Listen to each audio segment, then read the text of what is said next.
मध्ये चुटकी घालून शोपवून कलर कलर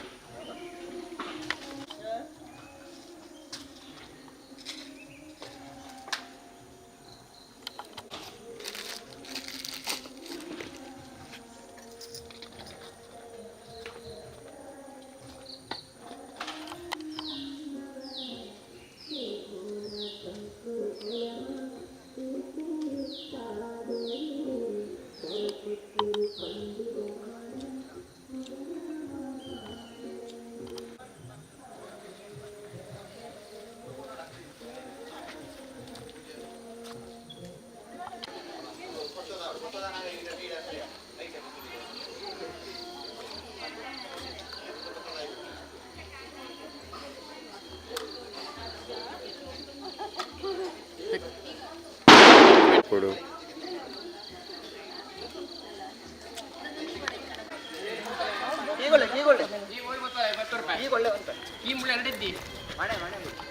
ವಿಡಿಯೋ ಅಂತ ಅಂತಿ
ಪರಮದನ ಕುಲ ಪಾಮರಗಮು ಜಡವಾಸಿ ಶರಮ ಶಿವ ಶಿವ ಜನ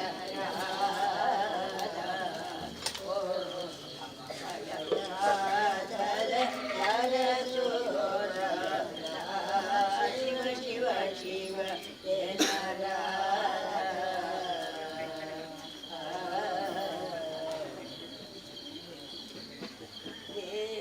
ದೇವಾದಿದೇವ ಸದಾ ಶಿವ ದೇವಾದಿದೇವ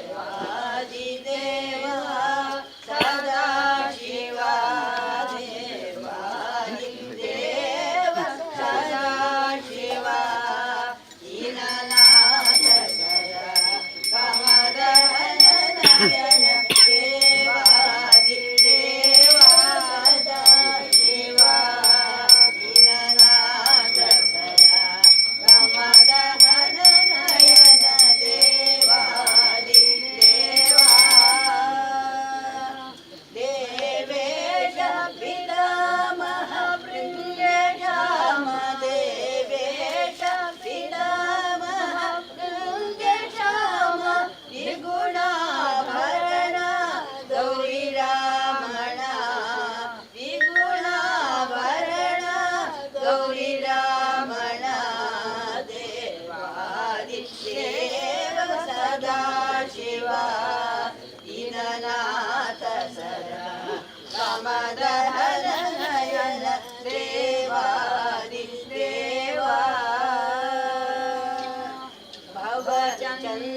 ಭವಚಂದ್ರಕಲಾಧರ ನೀಲಗಳ ಭವಚಂದ್ರಕಲಾಧರ ನೀಲಗಳ ಭಾನುಕೋಟಿ ಸಂಗಾನುತ ತವ ಪಾದ ಭಕ್ತಿ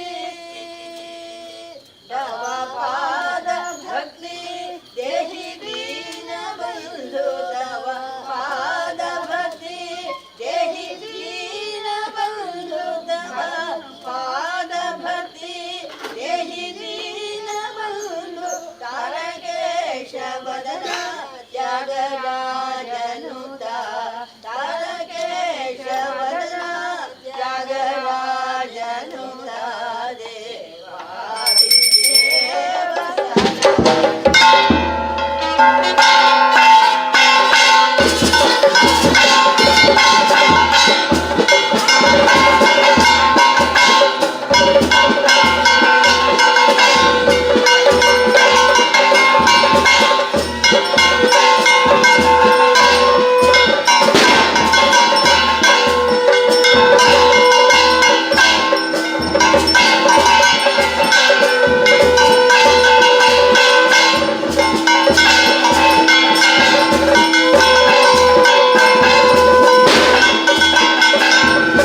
గోవిందాని గోవింద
ಶಿವಂ ಶಿವಕರಂ ಶಾಂತಂ ಶಿವಾತ್ಮಾನಂ ಶಿವೋತ್ತಮಂ ಶಿವಮಾರ್ಗ ಪ್ರಣೇತಾರಂ ಪ್ರಣತೋಸ್ಮಿ ಸದಾಶಿವಂ. ಶ್ರೀರಾಮಕುಂಜೇಶ್ವರಾಯ ನಮಃ.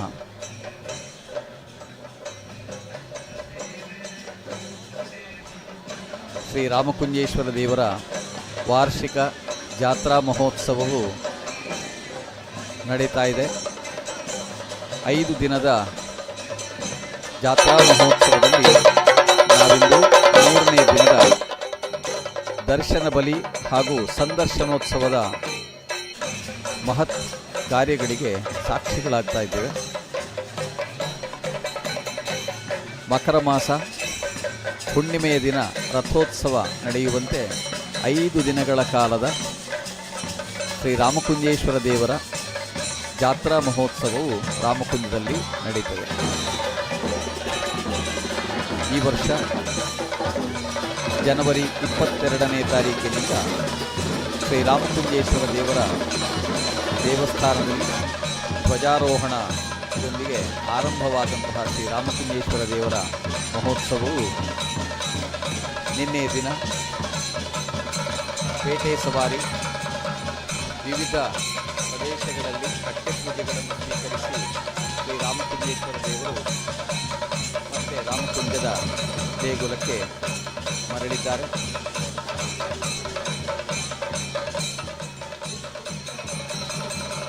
ಶ್ರೀರಾಮಕುಂಜೇಶ್ವರ ದೇವರ ಬಲಿ ಹೊರಟು ಉತ್ಸವಗಳು ನಡೆದು ಆ ಮೂಲಕವಾಗಿ ಶ್ರೀರಾಮಕುಂಜೇಶ್ವರ ದೇವರ ಮಹಾಪ್ರಸಾದವನ್ನು ಸ್ವೀಕರಿಸುವ ತನ್ಮೂಲಕವಾಗಿ ವರ್ಷದ ಒಂದು ಪರ್ವಕಾಲದಲ್ಲಿ ನಾವೆಲ್ಲರೂ ಒಂದಾಗಿ ಒಂದೆಡೆ ಸೇರಿ ದೇವರ ಕುರಿತಾದ ಭಕ್ತಿಯನ್ನು ವ್ಯಕ್ತಪಡಿಸುವಂತಹ ಒಂದು ಸುಸಂದರ್ಭವು ಶ್ರೀರಾಮಕುಂಜೇಶ್ವರ ದೇವರ ಜಾತ್ರೆ 5 ದಿನಗಳ ಕಾಲದ್ದು. ಈ 5 ದಿನಗಳಲ್ಲಿ ಮೊದಲನೇ ದಿನ ಧ್ವಜಾರೋಹಣ ನಡೀತದೆ. ಧ್ವಜಾರೋಹಣದ ಅನಂತರದಲ್ಲಿ ಬಲಿ ಹೊರಟು ಉತ್ಸವಾದಿಗಳನ್ನು ಪೂರೈಸಿ ಮಹಾಪೂಜೆ ನಂತರ ಮಹಾಪ್ರಸಾದದ ವಿತರಣೆ ಇರ್ತದೆ. 2ನೇ ದಿನದಂದು ಮತ್ತೆ ಬೆಳಗ್ಗಿನ ಪೂಜಾದಿಗಳು ನಡೆದು ಮಧ್ಯಾಹ್ನದ ಮಹಾಪೂಜೆಯನ್ನು ಕೂಡ ನಡೆಸಿ ಪ್ರಸಾದ ವಿತರಣೆಯನ್ನು ನಡೆಸಿದ ನಂತರದಲ್ಲಿ ಸಾಯಂಕಾಲ ಶ್ರೀದೇವರು ಬಲಿ ಹೊರಟು ಕೆರೆಕರೆ, ಈರಕ್ಕಿ ಮಠ, ಕುಕ್ಕೇರಿಕಟ್ಟೆ, ಸಂಪ್ಯಾಡಿಕಟ್ಟೆ, ಶಾರದಾಂಬಾ ಕಟ್ಟೆ, ಕೆದಿಲಕಟ್ಟೆ, ಅನಂತರ ಹೊಸತಾಗಿ ಸೇರ್ಪಡೆಯಾದಂತಹ ಎಲ್ಲ ವೇದಿಕೆಗಳಲ್ಲಿ ಶ್ರೀ ರಾಮಕುಂಜೇಶ್ವರ ದೇವರು ಪೂಜೆಯನ್ನು ಸ್ವೀಕರಿಸಿ ಮತ್ತೆ ದೇಗುಲಕ್ಕೆ ಮರಳಿ ಬರುವಂತಹ ಕಾರ್ಯಕ್ರಮ. 3ನೇ ದಿನದಲ್ಲಿ ದರ್ಶನ ಬಲಿ ಬಹಳ ಪ್ರಮುಖವಾದಂತಹ ಒಂದು ಉತ್ಸವ. ಅದು ಇಂದು ಮಧ್ಯಾಹ್ನ ನಡೆದಿದೆ. ದರ್ಶನ ಬಲಿಯಲ್ಲಿ ದೇವರ ಎದುರಿನಲ್ಲಿ ಇರಿಸಿದಂತಹ ಬಟ್ಟಲು ಕಾಣಿಕೆಯ ಒಂದು ವಿಶಿಷ್ಟವಾದಂಥ ಒಂದು ಸಂದರ್ಭ. ಮನೆಯಿಂದ ಒಬ್ಬರಾದರೂ ಆಗಮಿಸಿ ದೇಗುಲದಲ್ಲಿ ದೇವರ ದರ್ಶನ ಬಲಿಯಲ್ಲಿ ಭಾಗವಹಿಸಿ ದೇವರಿಗೆ ಬಟ್ಟಲು ಕಾಣಿಕೆಯನ್ನು ಅರ್ಪಿಸಿ ಪ್ರಸಾದವನ್ನು ಸ್ವೀಕರಿಸುವ ಒಂದು ವಿಶಿಷ್ಟವಾದ ಸನ್ನಿವೇಶ. ಇದಕ್ಕಾಗಿ ಗ್ರಾಮಸ್ಥರೆಲ್ಲರೂ ಹಾತೊರೆಯುತ್ತಾ ಇರ್ತಾರೆ. ಉತ್ಸವ ಕಾಲದಲ್ಲಿ ದರ್ಶನ ಬಲಿಗೆ ಹೋಗಲೇಬೇಕು ಎನ್ನುವ ಒಂದು ನಿಷ್ಠೆಯೂ ಕೂಡ ಶ್ರದ್ಧೆಯೂ ಕೂಡ ನಮಗಿಲ್ಲಿ ಕಾಣ್ತದೆ. ಮಧ್ಯಾಹ್ನ ಅನ್ನ ಸಂತರ್ಪಣೆಯು ಅತ್ಯಂತ ವಿಜೃಂಭಣೆಯಿಂದ ನಡೀತದೆ. ಸಹಸ್ರಾರು ಜನ ಶ್ರೀದೇವರ ಅನ್ನಪ್ರಸಾದವನ್ನು ಸ್ವೀಕರಿಸಿ ಕೃತಾರ್ಥರಾಗ್ತಾರೆ. ಶ್ರೀರಾಮಕುಂಜೇಶ್ವರ ದೇವರ ವಿಶಿಷ್ಟವಾದಂತಹ ಇನ್ನೊಂದು ಉತ್ಸವ 3ನೇ ದಿನದ ರಾತ್ರಿ ನಡೆಯುವಂಥದ್ದು. ಇದು ಸಂದರ್ಶನ ಉತ್ಸವ. ರಾಮಕುಂಜದಲ್ಲಿ ಈಶ್ವರ ದೇವರು, ಅದೇ ರೀತಿಯಲ್ಲಿ ರಾಮದೇವರು ವನವಾಸದ ಕಾಲದಲ್ಲಿ ಶ್ರೀರಾಮದೇವರು ಇದೇ ಮಾರ್ಗವಾಗಿ ಲಂಕೆಯವರೆಗೆ ಸಾಗಿ ಹೋಗಿದ್ದಾರೆ ಎನ್ನುವುದು ಪುರಾಣೋಕ್ತವಾದಂತಹ ಒಂದು ಸಂಗತಿ. ಐತಿಹ್ಯವಾಗಿ ಇಂದಿಗೂ ಬಳಕೆಯಲ್ಲಿರುವ ಈ ಒಂದು ಪೌರಾಣಿಕ ಘಟನೆ ಇಲ್ಲಿ ಈಶ್ವರನನ್ನು ಆರಾಧಿಸಿದ ರಾಮನು ಪೂಜ್ಯನಾಗಿರುವುದರ ಮೂಲಕವಾಗಿ ಮತ್ತೆ ಸಿದ್ಧಗೊಳ್ತಾ ಇದೆ. ಆದ್ದರಿಂದ ಶ್ರೀರಾಮಕುಂಜೇಶ್ವರ ದೇವರ ಉತ್ಸವದ ಕಾಲದಲ್ಲಿ ಈಶ್ವರ ದೇವರು ಮತ್ತು ರಾಮದೇವರು ಇಬ್ಬರೂ ಕೂಡ ಉಭಯ ದೇವರುಗಳು ಭಕ್ತರನ್ನು ಅನುಗ್ರಹಿಸುವುದಕ್ಕಾಗಿ ಅಂಗಣದಿಂದ ಹೊರಟು ಊರಿನಲ್ಲಿ ಸವಾರಿ ಹೊರಟು ವಿವಿಧ ಕಡೆಗಳಲ್ಲಿ ಭಕ್ತಾದಿಗಳಿಂದ ಪೂಜೆಯನ್ನು ಸ್ವೀಕರಿಸಿ ಅನಂತರ ದೇಗುಲಕ್ಕೆ ನೋಡುವ ಪದ್ಧತಿ. ಸಂದರ್ಶನದ ದಿನ ಒಂದು ವಿಶಿಷ್ಟವಾದ ಕಾರ್ಯಕ್ರಮ ಇದೀಗ ನೀವೆಲ್ಲ ನೋಡ್ತಾ ಇದ್ದೀರಿ. ಈಶ್ವರ ದೇವರ ಮೂಲ ಸ್ಥಾನ ಈ ರಾಮಕುಂಡದಲ್ಲಿ ಈಶ್ವರ ದೇವರ ಆರಾಧನೆ ಆರಂಭಗೊಂಡದ್ದೇ ದೇಲಂಗುಡ್ಡೆಯಲ್ಲಿ ಎಂಬ ಒಂದು ಐತಿಹ್ಯ ಇದೆ. ದೇಲಂಗುಡ್ಡೆ ಶ್ರೀ ರಾಮಕುಂಜೇಶ್ವರ ದೇವಾಲಯದಿಂದ ಅನತಿ ದೂರದಲ್ಲಿಯೇ ಇದೆ. ಸಾಮಾನ್ಯವಾಗಿ ನೈಋತ್ಯ ದಿಕ್ಕಿನತ್ತ ನಾವು ಕಣ್ಣು ಹೊರಡಿಸಿದರೆ ಎತ್ತರವಾದ ದೇವರ ಗುಡ್ಡೆ ಕಾಣಲಿಕ್ಕೆ ಅದನ್ನು ರೂಢಿಯಲ್ಲಿ ದೇಲಂಗುಡ್ಡೆ ಅಂತ ಹೇಳ್ತಾರೆ. ಆ ದೇವರ ಗುಡ್ಡೆಯಲ್ಲಿ ಶಿವದೇವರ ಆರಾಧನೆ ಹಿಂದೆ ನಡೀತಾ ಇದ್ದಂತೆ ಅಲ್ಲಿ ಲಿಂಗರೂಪದಲ್ಲಿ ಭಕ್ತಾದಿಗಳಿಂದ ಪೂಜೆಯನ್ನು ಸ್ವೀಕರಿಸುತ್ತಾ ಇದ್ದಂತಹ ಈಶ್ವರ ದೇವರು ಪೂಜೆಯನ್ನು ಮಾಡುತ್ತಿದ್ದ ಆರಾಧಕರ ಒಂದು ಪ್ರಾರ್ಥನೆಗೆ ಒಲಿದು ಎತ್ತರದ ಬೆಟ್ಟಗಳನ್ನು ಏರಿ ಪೂಜೆಯನ್ನು ಮಾಡುವಂತಹ ಕಷ್ಟಕ್ಕಿಂತ ದೇವರೇ ಏನಾದರೂ ಕೆಳಗಿಳಿದು ಬರುತ್ತಿದ್ದರೆ ಎಂಬ ಅವರ ಹೃದಯದ ಹೊರೆತಕ್ಕೆ ಕಿವಿಗೊಟ್ಟು ದೇವರೇ ಕೆಳಗೆ ಇಳಿದು ಬಿಲದ್ವಾರದಲ್ಲಿ ಕಾಣಿಸಿಕೊಂಡರು ಎನ್ನುತ್ತದೆ. ಹಾಗಾಗಿ ದೇಲಂಗುಡ್ಡೆಯಿಂದ ಶಿವದೇವರು ಬಿಲದ್ವಾರದ ಸಮೀಪ ಬರುವುದು, ಅದೇ ರೀತಿಯಲ್ಲಿ ದೇವಸ್ಥಾನದ ಒಳಗಿನಿಂದ ರಾಮದೇವರು ಬಲಿ ಹೊರಟು ಬಿಲದ್ವಾರದಲ್ಲಿ ಈಶ್ವರ ದೇವರನ್ನು ಸಂದರ್ಶನ ಮಾಡುವುದು. ಇದು ಸಂದರ್ಶನದ ಉತ್ಸವ. ಈಗ ಅದೇ ಒಂದು ಸುಂದರವಾದ ನಮ್ಮೆಲ್ಲರ ಭಕ್ತಿಯನ್ನು ಕೈಗೊಳ್ಳುವ ಒಂದು ಉತ್ಸವ ನಡೀತಾ ಇದೆ. ಬಿಲದ್ವಾರದ ಕಟ್ಟೆಯಲ್ಲಿ ಉಭಯ ದೇವರುಗಳು ಕೂಡ ಉಪಸ್ಥಿತರಾಗಿ ವಿಶೇಷ ಪೂಜಾದಿಗಳನ್ನು ಸ್ವೀಕರಿಸುವಂಥ ಒಂದು ಸಂದರ್ಭ. ಇದು ಸಂದರ್ಶನೋತ್ಸವ. ರಾಮದೇವರು ಈಶ್ವರ ದೇವರು ಪರಸ್ಪರ ಸಂದರ್ಶನ ಮಾಡುವಂತಹ ಒಂದು ವಿಶಿಷ್ಟವಾದ ಪುಣ್ಯತಮವಾದಂತಹ ದೃಶ್ಯ. ನೀವು ಅದನ್ನೆಲ್ಲ ನೋಡ್ತಾ ಇದ್ದೀರಿ. ಶ್ರೀರಾಮಕುಂಜೇಶ್ವರ ದೇವರ ಉತ್ಸವದ ಕಾಲದಲ್ಲಿ ದೂರ ದೂರದ ಊರುಗಳಿಗೆ ತೆರಳಿದವರು ಅಥವಾ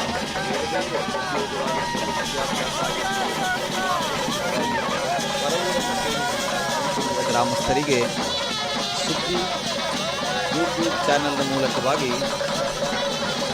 ಇವತ್ತು ಜಾತ್ರೆಯನ್ನು ನೋಡುವಂತಹ ಒಂದು ಸುವರ್ಣಾವಕಾಶ ಪ್ರಾಪ್ತವಾಗಿದೆ. ಕಳೆದ 4 ವರ್ಷಗಳಿಂದ ಸುದ್ದಿ ಯೂಟ್ಯೂಬ್ ಚಾನೆಲ್ ಮೂಲಕವಾಗಿ ರಾಮಕುಂಜದ ಜಾತ್ರೆ ಬಹಳ ವಿಶಿಷ್ಟವಾದ ರೀತಿಯಲ್ಲಿ ಸಚಿತ್ರವಾಗಿ ಮುಂದೆ ಅದು ಜೀವಂತವಾಗಿ ಪ್ರಸಾರಗೊಳ್ತಾ ಇದೆ. ಸುದ್ದಿ ಬಿಡುಗಡೆ ಪತ್ರಿಕೆ ಕಳೆದ 38 ವರ್ಷಗಳಿಂದ ಇದು ನಮ್ಮೆಲ್ಲರ ಜನರ ಜೀವನಾಡಿಯಾಗಿ ಪತ್ರಿಕೆಯಾಗಿ ಮೂಡಿ ಬರ್ತಾ ಇದೆ. ಸುದ್ದಿ ವೆಬ್ಸೈಟ್, ಸುದ್ದಿ ನ್ಯೂಸ್, ಸುದ್ದಿ ಯೂಟ್ಯೂಬ್ ಚಾನೆಲ್ಗಳ ಮೂಲಕ ಕ್ಷಣ ಕ್ಷಣದ ಮಾಹಿತಿಯನ್ನು ಸಾರ್ವಜನಿಕರಿಗೆ ತಲುಪಿಸುವಂಥ ಒಂದು ಕೆಲಸ, ಅದೇ ರೀತಿಯಲ್ಲಿ ಭ್ರಷ್ಟಾಚಾರದ ವಿರುದ್ಧ ಆಂದೋಲನಕಾರಿಯಾದಂತಹ ಕಾರ್ಯವನ್ನು ನೆರವೇರಿಸುವಂತಹ ಕೆಲಸವನ್ನು ಈ ಪತ್ರಿಕೆ ಮಾಡ್ತಾ ಇದೆ. ಕಳೆದ 4 ವರ್ಷಗಳಿಂದ ನಾನಾ ಊರುಗಳಲ್ಲಿ ಹೋಗಿ ನೆಲೆಸಿದ ನಾನಾ ದೇಶಗಳಲ್ಲಿರುವಂತಹ ಜನರಿಗೂ ಕೂಡ ರಾಮಕುಂಜದ ಜಾತ್ರೆಯ ವಿಶಿಷ್ಟವಾದಂತಹ ಒಂದು ಸಂದರ್ಭವನ್ನು ಟಿವಿ ಪರದೆಯ ಮೂಲಕವಾಗಿ ನೋಡುವಂತಹ ಒಂದು ಸಂದರ್ಭವನ್ನು ಸುದ್ದಿ ಚಾನೆಲ್ ಅವರು ಕಲ್ಪಿಸಿಕೊಟ್ಟಿದ್ದಾರೆ. ಇವತ್ತು ಸಂದರ್ಶನೋತ್ಸವ 3ನೇ ದಿನ. ಉತ್ಸವ 5 ದಿನ, ಅದರಲ್ಲಿ 3ನೇ ದಿನದ ಕಾರ್ಯಕ್ರಮವನ್ನು ನಾವೀಗ ನೋಡ್ತಾ ಇದ್ದೇವೆ. ಬಿಲದ್ವಾರದ ಕಟ್ಟೆಯಲ್ಲಿ ಈಶ್ವರ ದೇವರು ಹಾಗೂ ರಾಮದೇವರು ಪರಸ್ಪರ ಸಂದರ್ಶನವನ್ನು ಮಾಡಿ ಆ ಕಟ್ಟೆಯಲ್ಲಿ ವಿರಾಜಮಾನರಾಗಿ ತಂತ್ರಿವರಿಯರಿಂದ ಪೂಜೆಯನ್ನು ಸ್ವೀಕರಿಸ್ತಾ ಇದ್ದಾರೆ. ಭಕ್ತಾದಿಗಳೆಲ್ಲರ ಭಕ್ತಿಯ ಪ್ರತೀಕವಾಗಿ ತಂತ್ರಿವರಿಯರು ಉಭಯ ದೇವರುಗಳಿಗೆ ಪೂಜೆಯನ್ನು ಸಕಲ ಉಪಚಾರಗಳೊಂದಿಗೆ ನಡೆಸ್ತಾ ಇದ್ದಾರೆ. ರಾಮಕುಂಜ ಕಡಬ ತಾಲೂಕಿನ ಒಂದು ಗ್ರಾಮೀಣ ಪ್ರದೇಶ. ಬಹಳ ಪ್ರಾಚೀನ ಕಾಲದಲ್ಲಿಂದಲೇ ಶಿವದೇವರ ಆರಾಧನೆ ಇಲ್ಲಿ ಇತ್ತು ಎನ್ನುವುದಾಗಿ ಐತಿಹ್ಯ ಹೇಳ್ತಾ ಇದೆ. ದೇವಾಲಯ ಎನ್ನುವುದು ನಮ್ಮ ಭಾರತ ದೇಶದ ಒಂದು ಸಾಂಸ್ಕೃತಿಕ ಕೇಂದ್ರ. ದೇವಾಲಯ ಆಮೇಲೆ ವಿದ್ಯಾಲಯ ಇವೆರಡೂ ಕೂಡ ಸಮಾಜದ ಮುಖದ 2 ಕಣ್ಣುಗಳಿದ್ದಂತೆ ಎಂಬುದಾಗಿ ಹಿರಿಯ ಪೇಜಾವರ ಶ್ರೀಗಳು ಹೇಳ್ತಾ ಇದ್ರು. ದೇವಾಲಯ ಹೇಗಿದೆ ಎನ್ನುವುದನ್ನು ನೋಡಿ ಒಂದು ಊರು ಹೇಗಿದೆ ಅಂತ ನಾವು ತೀರ್ಮಾನಕ್ಕೆ ಬರಬಹುದು ಅಂತ. ಒಂದು ಊರಿನ ವಿದ್ಯಾಲಯವನ್ನು ನೋಡಿ ಆ ಊರಿನ ಜನರ ಸಂಸ್ಕಾರ ಏನು, ಸಂಸ್ಕೃತಿ ಏನು ಎನ್ನುವುದನ್ನು ತಿಳಿಯಬಹುದಂತೆ. ಶ್ರೀರಾಮಕುಂಜೇಶ್ವರ ದೇವರ ಈ ಒಂದು ದೇವಾಲಯ ಬಹಳ ಕಾಲದಿಂದ ಹಂತ ಹಂತವಾಗಿ ವಿವಿಧ ರೀತಿಯ ಸೌಕರ್ಯಗಳೊಂದಿಗೆ ಅಭಿವೃದ್ಧಿಯನ್ನು ಹೊಂದಿ ಇಂದು ನಮ್ಮೆದುರು ತುಂಬ ಪವಿತ್ರವಾದಂತಹ ಒಂದು ಕ್ಷೇತ್ರವಾಗಿ ಕಂಗೊಳಿಸ್ತಾ ಇದೆ. ಒಂದು ಪವಿತ್ರವಾದಂತಹ ಕ್ಷೇತ್ರ, ಅದು ಅರ್ಚಕರ ಪ್ರಭಾವದಿಂದ ಬಹಳ ವಿಶೇಷವಾಗಿ ಸಾನ್ನಿಧ್ಯ ವೃದ್ಧಿಯನ್ನು ಹೊಂದುತ್ತದೆ ಅಂತ ಹೇಳ್ತಾರೆ. ಅರ್ಚಕಸ್ಯ ಪ್ರಭಾವೇನ ಶಿಲಾಭವತಿ ಶಂಕರಃ ಎಂಬ ಒಂದು ಮಾತು ಕೂಡ ಇದೆ. ನಾವು ಏನನ್ನೇ ಆದರೂ ಭಕ್ತಿಯಿಂದ ನಾವು ಪೂಜಿಸಿದೆವು ಅಂತಾದರೆ ಭಕ್ತಿಯ ಭಾವವೇ ಕಲ್ಲನ್ನು ಕಲ್ಲೇಶನನ್ನಾಗಿ ಮಾಡುತ್ತದೆ ಅಂತ ಹೇಳ್ತಾರೆ. ಭಾರತೀಯರ ಒಂದು ಆರಾಧನಾ ಪದ್ಧತಿಯಲ್ಲಿ ಕಲ್ಲು, ಮಣ್ಣು, ಮರ ಇತ್ಯಾದಿ ವಸ್ತುಗಳೆಲ್ಲವೂ ಕೂಡ ಭಕ್ತಿಯ ಭಾವದಿಂದಾಗಿ ಭಗವತ್ ಸ್ವರೂಪವಾಗಿ ಬದಲಾಗುತ್ತಿರುವ ಒಂದು ವಿಶಿಷ್ಟ ಸಂಪ್ರದಾಯವನ್ನು ನಾವು ಕಾಣ್ತಾ ಇದ್ದೇವೆ. ನಮಗೆ ನಮ್ಮ ಭಕ್ತಿಯನ್ನು ವ್ಯಕ್ತಪಡಿಸುವುದಕ್ಕೆ ಒಂದು ಉಪಾಧಿ, ಒಂದು ಸಂಕೇತ ಬೇಕು. ಆದ್ದರಿಂದಲೇ ನಾವು ಬಹಳ ಹಿಂದಿನಿಂದಲೂ ಅಗ್ನಿಯ ಮೂಲಕವಾಗಿ ದೇವರನ್ನು ಪೂಜೆ ಮಾಡ್ತಾ ಇದ್ವಿ. ಅವುಗಳಿಗೆ ಹೋಮ, ಹವನ, ಯಜ್ಞ, ಯಾಗ ಎಂಬಿತ್ಯಾದಿ ಹೆಸರುಗಳಿಂದ ಕರೀತಾರೆ. ಅದೇ ರೀತಿಯಲ್ಲಿ ವಿವಿಧ ಬಣ್ಣಗಳಿಂದ ದೇವರ ಸಾಂಕೇತಿಕವಾದ ಮಂಡಲ ಚಿತ್ರಗಳನ್ನು ಬರೆದು ಅವುಗಳಲ್ಲಿ ದೇವರನ್ನು ಆವಾಹನೆ ಮಾಡಿ ಪೂಜೆಯನ್ನು ಮಾಡ್ತಾ ಇದ್ದೆವು. ಇದು ಭಾರತೀಯರ ಆರಾಧನಾ ಕ್ರಮ. ಬಹಳ ಕಾಲದಿಂದ ನಡೆದುಕೊಂಡು ಬಂದಿರುವ ಸಹಸ್ರಾರು ವರ್ಷಗಳ ಪರಂಪರೆ ಇರುವ ಸನಾತನವಾದಂಥ ಒಂದು ಪೂಜಾ ಪದ್ಧತಿ. ಇದಕ್ಕೆ ಆಸೇತು ಹಿಮಾಚಲದಲ್ಲಿ ಒಳ್ಳೆಯ ಮರ್ಯಾದೆ, ಒಳ್ಳೆಯ ಗೌರವ ಮತ್ತು ಭಕ್ತಿಭಾವದಿಂದ ಜನಗಳು ನಡೆದುಕೊಳ್ಳುವ ಒಂದು ಸಂಪ್ರದಾಯ ಇದೆ. ಆದ್ದರಿಂದ ರಾಮಕುಂಜದ ದೇವಸ್ಥಾನವೂ ಕೂಡ ಇದೇ ರೀತಿಯಾದಂತಹ ಒಂದು ಸಂಪ್ರದಾಯವನ್ನು ಅನುಸರಿಸಿಕೊಂಡು ಸಹಸ್ರಾರು ವರ್ಷಗಳ ನಡೆದು ಬರ್ತಾ ಇದೆ. ಇಲ್ಲಿ ನಾವು ಗಮನಿಸಬೇಕಾದಂಥ ಒಂದು ಅಂಶವೆಂದರೆ, ಶ್ರೀದೇವರ ಆರಾಧನೆ ಒಂದು ಶಿಲೆಯ ಮೂಲಕವಾಗಿ ಆರಂಭವಾಗ್ತದೆ. ನಾವಿಲ್ಲಿ ಸ್ವಯಂಭುವಾದ ಆ ಶಿವನು ಲಿಂಗರೂಪದಲ್ಲಿ ಆರಾಧ್ಯನಾಗಿದ್ದಾನೆ. ಶಿವಲಿಂಗ ಎನ್ನುವುದು ಅದು ಅಮೂರ್ತವಾದಂಥ ಒಂದು ದೈವ ಕಲ್ಪನೆಯನ್ನು, ದೇವರ ಕಲ್ಪನೆಯನ್ನು ಅದು ಮೂರ್ತಗೊಳಿಸುವಂತಹ ಒಂದು ಪದ್ಧತಿ. ಈಶ್ವರ ದೇವರು ಪ್ರತಿಮೆಗಿಂತಲೂ ಶಿಲೆಯಲ್ಲಿ ಹೆಚ್ಚು ತನ್ನ ಸಾನ್ನಿಧ್ಯವನ್ನು ತೋರ್ತಾನೆ ಅಂತ ನಮ್ಮ ಪುರಾಣಗಳು ಹೇಳ್ತವೆ. ಈಶ್ವರ ದೇವರ ಲಿಂಗರೂಪಕ್ಕೆ ಆರಾಧನೆ ಇದೆ. ಪುರಾಣದಲ್ಲಿ ಇದಕ್ಕೆಲ್ಲ ಬೇಕಾದಷ್ಟು ಕಥೆಗಳು ಕೂಡ ಇವೆ. ಅಂದರೆ ಅವ್ಯಕ್ತವಾದಂತಹ ದೈವತತ್ವವನ್ನು ಆರಾಧನೆ ಮಾಡುತ್ತಾ ಬಂದಿರುವ ಒಂದು ಸಂಸ್ಕೃತಿ ಅದು ಭಾರತೀಯರ ಸಂಸ್ಕೃತಿ. ನಮಗೆ ಕೇವಲ ಮೂರ್ತಿಗಳಷ್ಟೇ ಮುಖ್ಯ ಅಲ್ಲ, ಮೂರ್ತಿಗಳಿಗಾಗಿ ಜಗಳಾಡುವವರು ನಾವಲ್ಲ, ಆಗಬಾರದು ಎನ್ನುವುದೇ ನಮ್ಮ ಹಿರಿಯರ ಆದೇಶ, ಅವರದ್ದಾದ ಅಭಿಪ್ರಾಯ. ಕೇವಲ ಮೂರ್ತಿಗಾಗಿಯೋ, ಕೇವಲ ಬಣ್ಣಕ್ಕಾಗಿಯೋ, ಕೇವಲ ಚಿತ್ರಗಳಿಗಾಗಿಯೋ, ಕೇವಲ ಸಾಮಾನ್ಯವಾದಂಥ ವಸ್ತುಗಳಿಗಾಗಿಯೋ, ಹೆಸರಿಗಾಗಿಯೋ, ಇವುಗಳಿಗಾಗಿ ಜಗಳ ಆಡ್ತಕ್ಕ ಸಂಸ್ಕೃತಿ ನಮ್ಮದಲ್ಲ. ಬದಲಾಗಿ ವೈವಿಧ್ಯಪೂರ್ಣವಾದ ವಿಚಾರಗಳಿಂದ ಕೂಡಿದ, ಆಚಾರಗಳಿಂದ ಕೂಡಿದಂತಹ ಜನಗಳು ನಮ್ಮಲ್ಲಿ ತಾವು ಮಾಡುವಂತಹ ಆರಾಧನಾ ಪದ್ಧತಿಗಳನ್ನು ಪರಸ್ಪರ ಗೌರವಿಸುತ್ತಾ ತಮ್ಮ ಉತ್ಸವಾದಿಗಳಲ್ಲಿ ಒಂದಾಗಿ ಬೆರೆತು, ಒಂದಾಗಿ ಕಲಿತು ದೇವರ ಆರಾಧನೆಯನ್ನು ಮಾಡುವಂಥ ಒಂದು ಪದ್ಧತಿ ಇಲ್ಲಿ ಅನಾದಿ ಕಾಲದಿಂದಲೂ ಬೆಳೆದು ಬಂದಿದೆ. ರಾಮಕುಂಜವು ಇದಕ್ಕೆ ಹೊರತಲ್ಲ. ಈ ಹಳ್ಳಿ ಪ್ರದೇಶ ಸೌಕರ್ಯಗಳಿಂದ ತುಂಬ, ಮೂಲ ಸೌಕರ್ಯಗಳಿಂದ ಹಿಂದೆ ಬಹಳ ದೂರವಾಗಿತ್ತು. ಆದರೆ ಕಾಲಕ್ರಮೇಣ ರಾಮಕುಂಜವು ವಿದ್ಯಾಲಯ ಮತ್ತು ದೇವಾಲಯ ಎಂಬ ಎರಡು ಕಣ್ಣುಗಳನ್ನು ಹೊಂದಿದ್ದರಿಂದ ಈ ಪರಿಸರದ ಹತ್ತಾರು ಗ್ರಾಮಗಳ, ನೂರಾರು ಗ್ರಾಮಗಳ ಜನರನ್ನು ತನ್ನತ್ತ ಸೂಜಿಗಲ್ಲಿನಂತೆ ಸೆಳೆಯಿತು. ಪರಿಣಾಮವಾಗಿ ಏನಾಯಿತು, ಈ ಪ್ರದೇಶ ಉತ್ಸವಗಳಿಗೆ, ಧಾರ್ಮಿಕವಾದ ಆಚರಣೆಗಳಿಗೆ, ವಿದ್ಯಾಭ್ಯಾಸಕ್ಕೆ ಒಂದು ಕೇಂದ್ರವಾಗಿ ಮಾರ್ಪಟ್ಟಿತು. ಇಂದಿಗೂ ರಾಮಕುಂಜ ದೇವರ ಜಾತ್ರೆ ಅಂದರೆ 10,000 ಜನ ಒಂದೆಡೆ ಸೇರಿ ಆ ಉತ್ಸವದಲ್ಲಿ ಭಾಗಿಗಳಾಗಿ ಧನ್ಯರಾಗ್ತಾರೆ. ಅದೇ ರೀತಿಯಲ್ಲಿ ವಿದ್ಯಾಸಂಸ್ಥೆಗಳು ದೇವರದ ಗೋಪುರದಲ್ಲಿ ಅಥವಾ ಪ್ರಾಕಾರದೊಳಗೆ ಇಲ್ಲಿ ಹಿಂದೆ ಆರಂಭವಾದಂತೆ ಶತಮಾನಗಳ ಹಿಂದೆ, ಶತಮಾನ ದಾಟಿ ಆಗಿದೆ. ಈ ಪ್ರದೇಶದಲ್ಲಿ ವೇದಪಾಠ, ಸಂಸ್ಕೃತ ಪಾಠಶಾಲೆ ಇತ್ಯಾದಿಗಳಿಂದ ಆರಂಭಗೊಂಡಂತಹ ವಿದ್ಯಾ ಪ್ರಕಲ್ಪವು ಇಂದು ಸಾಕಷ್ಟು ವಿದ್ಯಾಸಂಸ್ಥೆಗಳನ್ನು ಹೊಂದಿ ಪೂರ್ವ ಪ್ರಾಥಮಿಕದಿಂದ ತೊಡಗಿ ಪದವಿ ತರಗತಿವರೆಗಿನ ಶಿಕ್ಷಣವನ್ನು ಕೊಡತಕ್ಕಂತಹ ಒಂದು ಪ್ರದೇಶವಾಗಿ ಇವತ್ತು ಮೂಡಿಬಂದಿದೆ. ಕಾರಣ ಏನಂದರೆ, ಈ ಪ್ರದೇಶದಲ್ಲಿ ಅಂತಹ ಒಂದು ದೈವ ಸಾನ್ನಿಧ್ಯ ಇದೆ. ಇದನ್ನು ಜನ ನಂಬಿ ನಡ್ಕೊಂಡಿದ್ದಾರೆ. ಅಂತಹ ಒಂದು ಪ್ರದೇಶ ಶ್ರೀರಾಮಕುಂಜೇಶ್ವರ ದೇವರ ಕ್ಷೇತ್ರ. ಉತ್ಸವದ ಕಾಲ ಮಕರ ಮಾಸ ಎನ್ನುವುದು ರಾಮಕುಂಜದ ಗ್ರಾಮಸ್ಥರಿಗೆ ಒಂದು ಸಂತೋಷದ ಕಾಲ. ಈ ವರ್ಷವೂ ಮೊನ್ನೆ 15ನೇ ತಾರೀಕಿನಂದು ಗೊನೆ ಮುಹೂರ್ತ, ಅಂದರೆ ಗೊನೆ ಕಡಿಯುವುದು ಎನ್ನುವುದು ಉತ್ಸವಕ್ಕಿರತಕ್ಕ ಒಂದು ಸಿದ್ಧತೆ. ಆ ಬಾಳೆಯ ಗೊನೆ ಹಣ್ಣಾಗಬೇಕು, ದೇವರಿಗೆ ಸಮರ್ಪಣೆಯಾಗಬೇಕು ಎನ್ನುವ ಉದ್ದೇಶದಿಂದ ಮೊದಲ ಕಾರ್ಯಕ್ರಮವಾಗಿ ಗೊನೆಯನ್ನು ಕಡಿದು ದೇವಳಕ್ಕೆ ತರುವಂತಹ ಒಂದು ಕಾರ್ಯ. ಅದೇ ರೀತಿಯಲ್ಲಿ 22ನೇ ತಾರೀಕಿನಂದು ಧ್ವಜಾರೋಹಣ ನಡೆದು ದೇವರ ವಾರ್ಷಿಕ ಜಾತ್ರಾ ಮಹೋತ್ಸವ ಆರಂಭ ಆಗಿದೆ. ನಿನ್ನೆ ದಿನ ದೇವರು ಪೇಟೆ ಸವಾರಿ ಹೊರಟು ಅನೇಕ ವೇದಿಕೆಗಳಲ್ಲಿ, ಕಟ್ಟೆಗಳಲ್ಲಿ ಪೂಜೆಯನ್ನು ಕೈಗೊಂಡು ಇಲ್ಲಿನ ಸಾನ್ನಿಧ್ಯವನ್ನು ಮರಳಿ ವೃದ್ಧಿಗೊಳಿಸಿದ್ದಾರೆ. ಇಂದು 3ನೇ ದಿನ ಮಧ್ಯಾಹ್ನದ ಹೊತ್ತಿಗೆ ದರ್ಶನ ಬಲಿ, ಬಟ್ಟಲು ಕಾಣಿಕೆ ಸಮರ್ಪಣೆ ಇತ್ಯಾದಿ ಕಾರ್ಯಕ್ರಮಗಳು ನಡೆದು ಈಗ ರಾತ್ರಿಯ ವೇಳೆಯಲ್ಲಿ ಜನರ ಕಣ್ಮನಗಳು ತಣಿಯುವಂತೆ ಸುಂದರವಾದ ಶ್ರೀರಾಮ ಮತ್ತು ರಾಮಕುಂಜೇಶ್ವರ ದೇವರ ಸಂದರ್ಶನೋತ್ಸವ ನೀವೆಲ್ಲ ನೋಡ್ತಾ ಇದ್ದೀರಿ. ಬಿಲದ್ವಾರದ ಕಟ್ಟೆಯಲ್ಲಿ ಉಭಯ ದೇವರುಗಳು ರಾಮದೇವರು ಮತ್ತು ರಾಮಕುಂಜೇಶ್ವರ ದೇವರು ವಿರಾಜಮಾನರಾಗಿದ್ದಾರೆ. ತಂತ್ರಿವರಿಯರು ಸಕಲ ಉಪಚಾರಗಳೊಂದಿಗೆ ದೇವರ ಪೂಜೆಯನ್ನು ನಡೆಸ್ತಾ ಇದ್ದಾರೆ. ಇದೀಗ ಬಿಲದ್ವಾರದಲ್ಲಿ ಮಂಗಳಾರತಿಯ ಸಂದರ್ಭ. ನೀವೆಲ್ಲ ನೋಡುತ್ತಿರುವಂತೆ ಆ ಬಿಲದ್ವಾರದ ವೇದಿಕೆಯ ಮೇಲೆ ಉಭಯ ದೇವರುಗಳು ಪೀಠದಲ್ಲಿ ವಿರಾಜಮಾನರಾಗಿದ್ದಾರೆ. ಸಹಸ್ರಾರು ಸಂಖ್ಯೆಯ ಭಕ್ತ ಸಂದೋಹ ಶ್ರೀದೇವರ ದರ್ಶನದಿಂದ ಪುನೀತ ಗಾತ್ರರಾಗ್ತಾ ಇದ್ದಾರೆ. ನಾಳೆಯ ದಿನ ರಥೋತ್ಸವದ ಕಾರ್ಯಕ್ರಮ. ಈಗಾಗಲೇ ದೇವಳದ ಮೇಲಿನ ಅಂಗಣದಲ್ಲಿ ಬೃಹತ್ ರಥ ಸಾಲಂಕೃತವಾಗಿ ವಿರಾಜಮಾನವಾಗಿದೆ.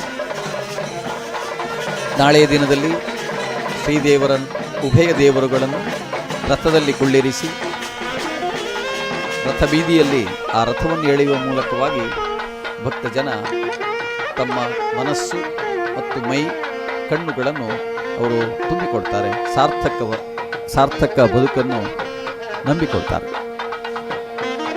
ಇಂದು ಸಂದರ್ಶನೋತ್ಸವ ಬಹಳ ಸುಂದರವಾಗಿ ಭಕ್ತ ಜನರ ಮನಸ್ಸಿನ ಅಪೇಕ್ಷೆಗಳನ್ನು, ಇಷ್ಟಾರ್ಥಗಳನ್ನು ಈಡೇರಿಸುವಂತೆ ನಡೀತಾ ಇದೆ.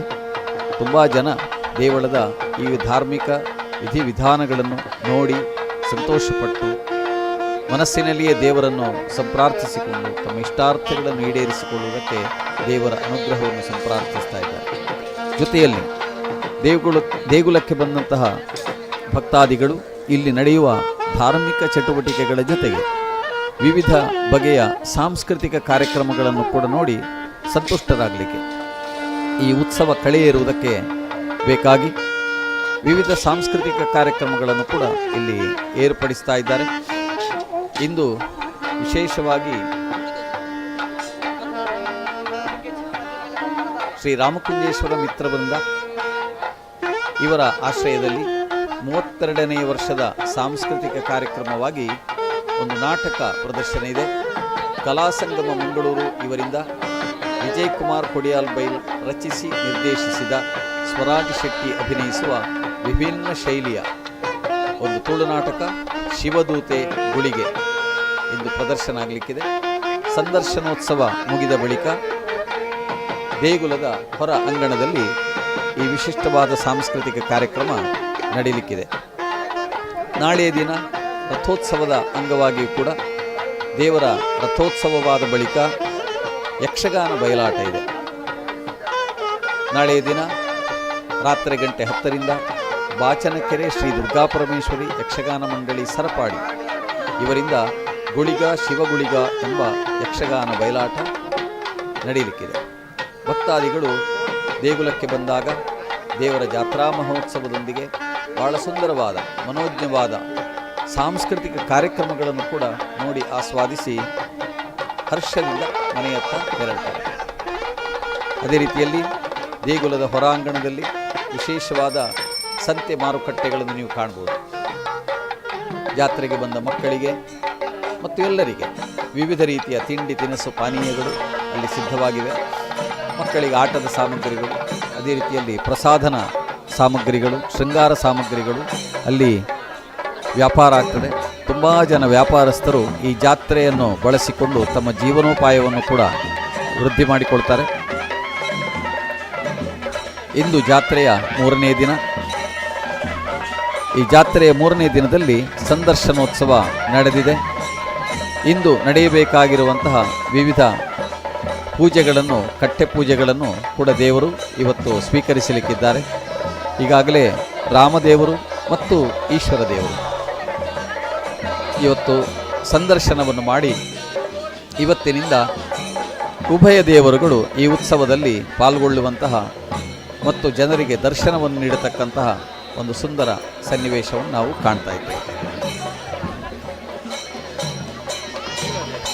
ಸುದ್ದಿ ಯೂಟ್ಯೂಬ್ ಚಾನಲ್ ಮೂಲಕವಾಗಿ ನೀವೆಲ್ಲ ಶ್ರೀರಾಮಕುಂಜೇಶ್ವರ ದೇವರ ಮಂಗಲ ಮಹೋತ್ಸವವನ್ನು, ಜಾತ್ರಾ ಮಹೋತ್ಸವವನ್ನು ವೀಕ್ಷಿಸ್ತಾ ಇದ್ದೀರಿ.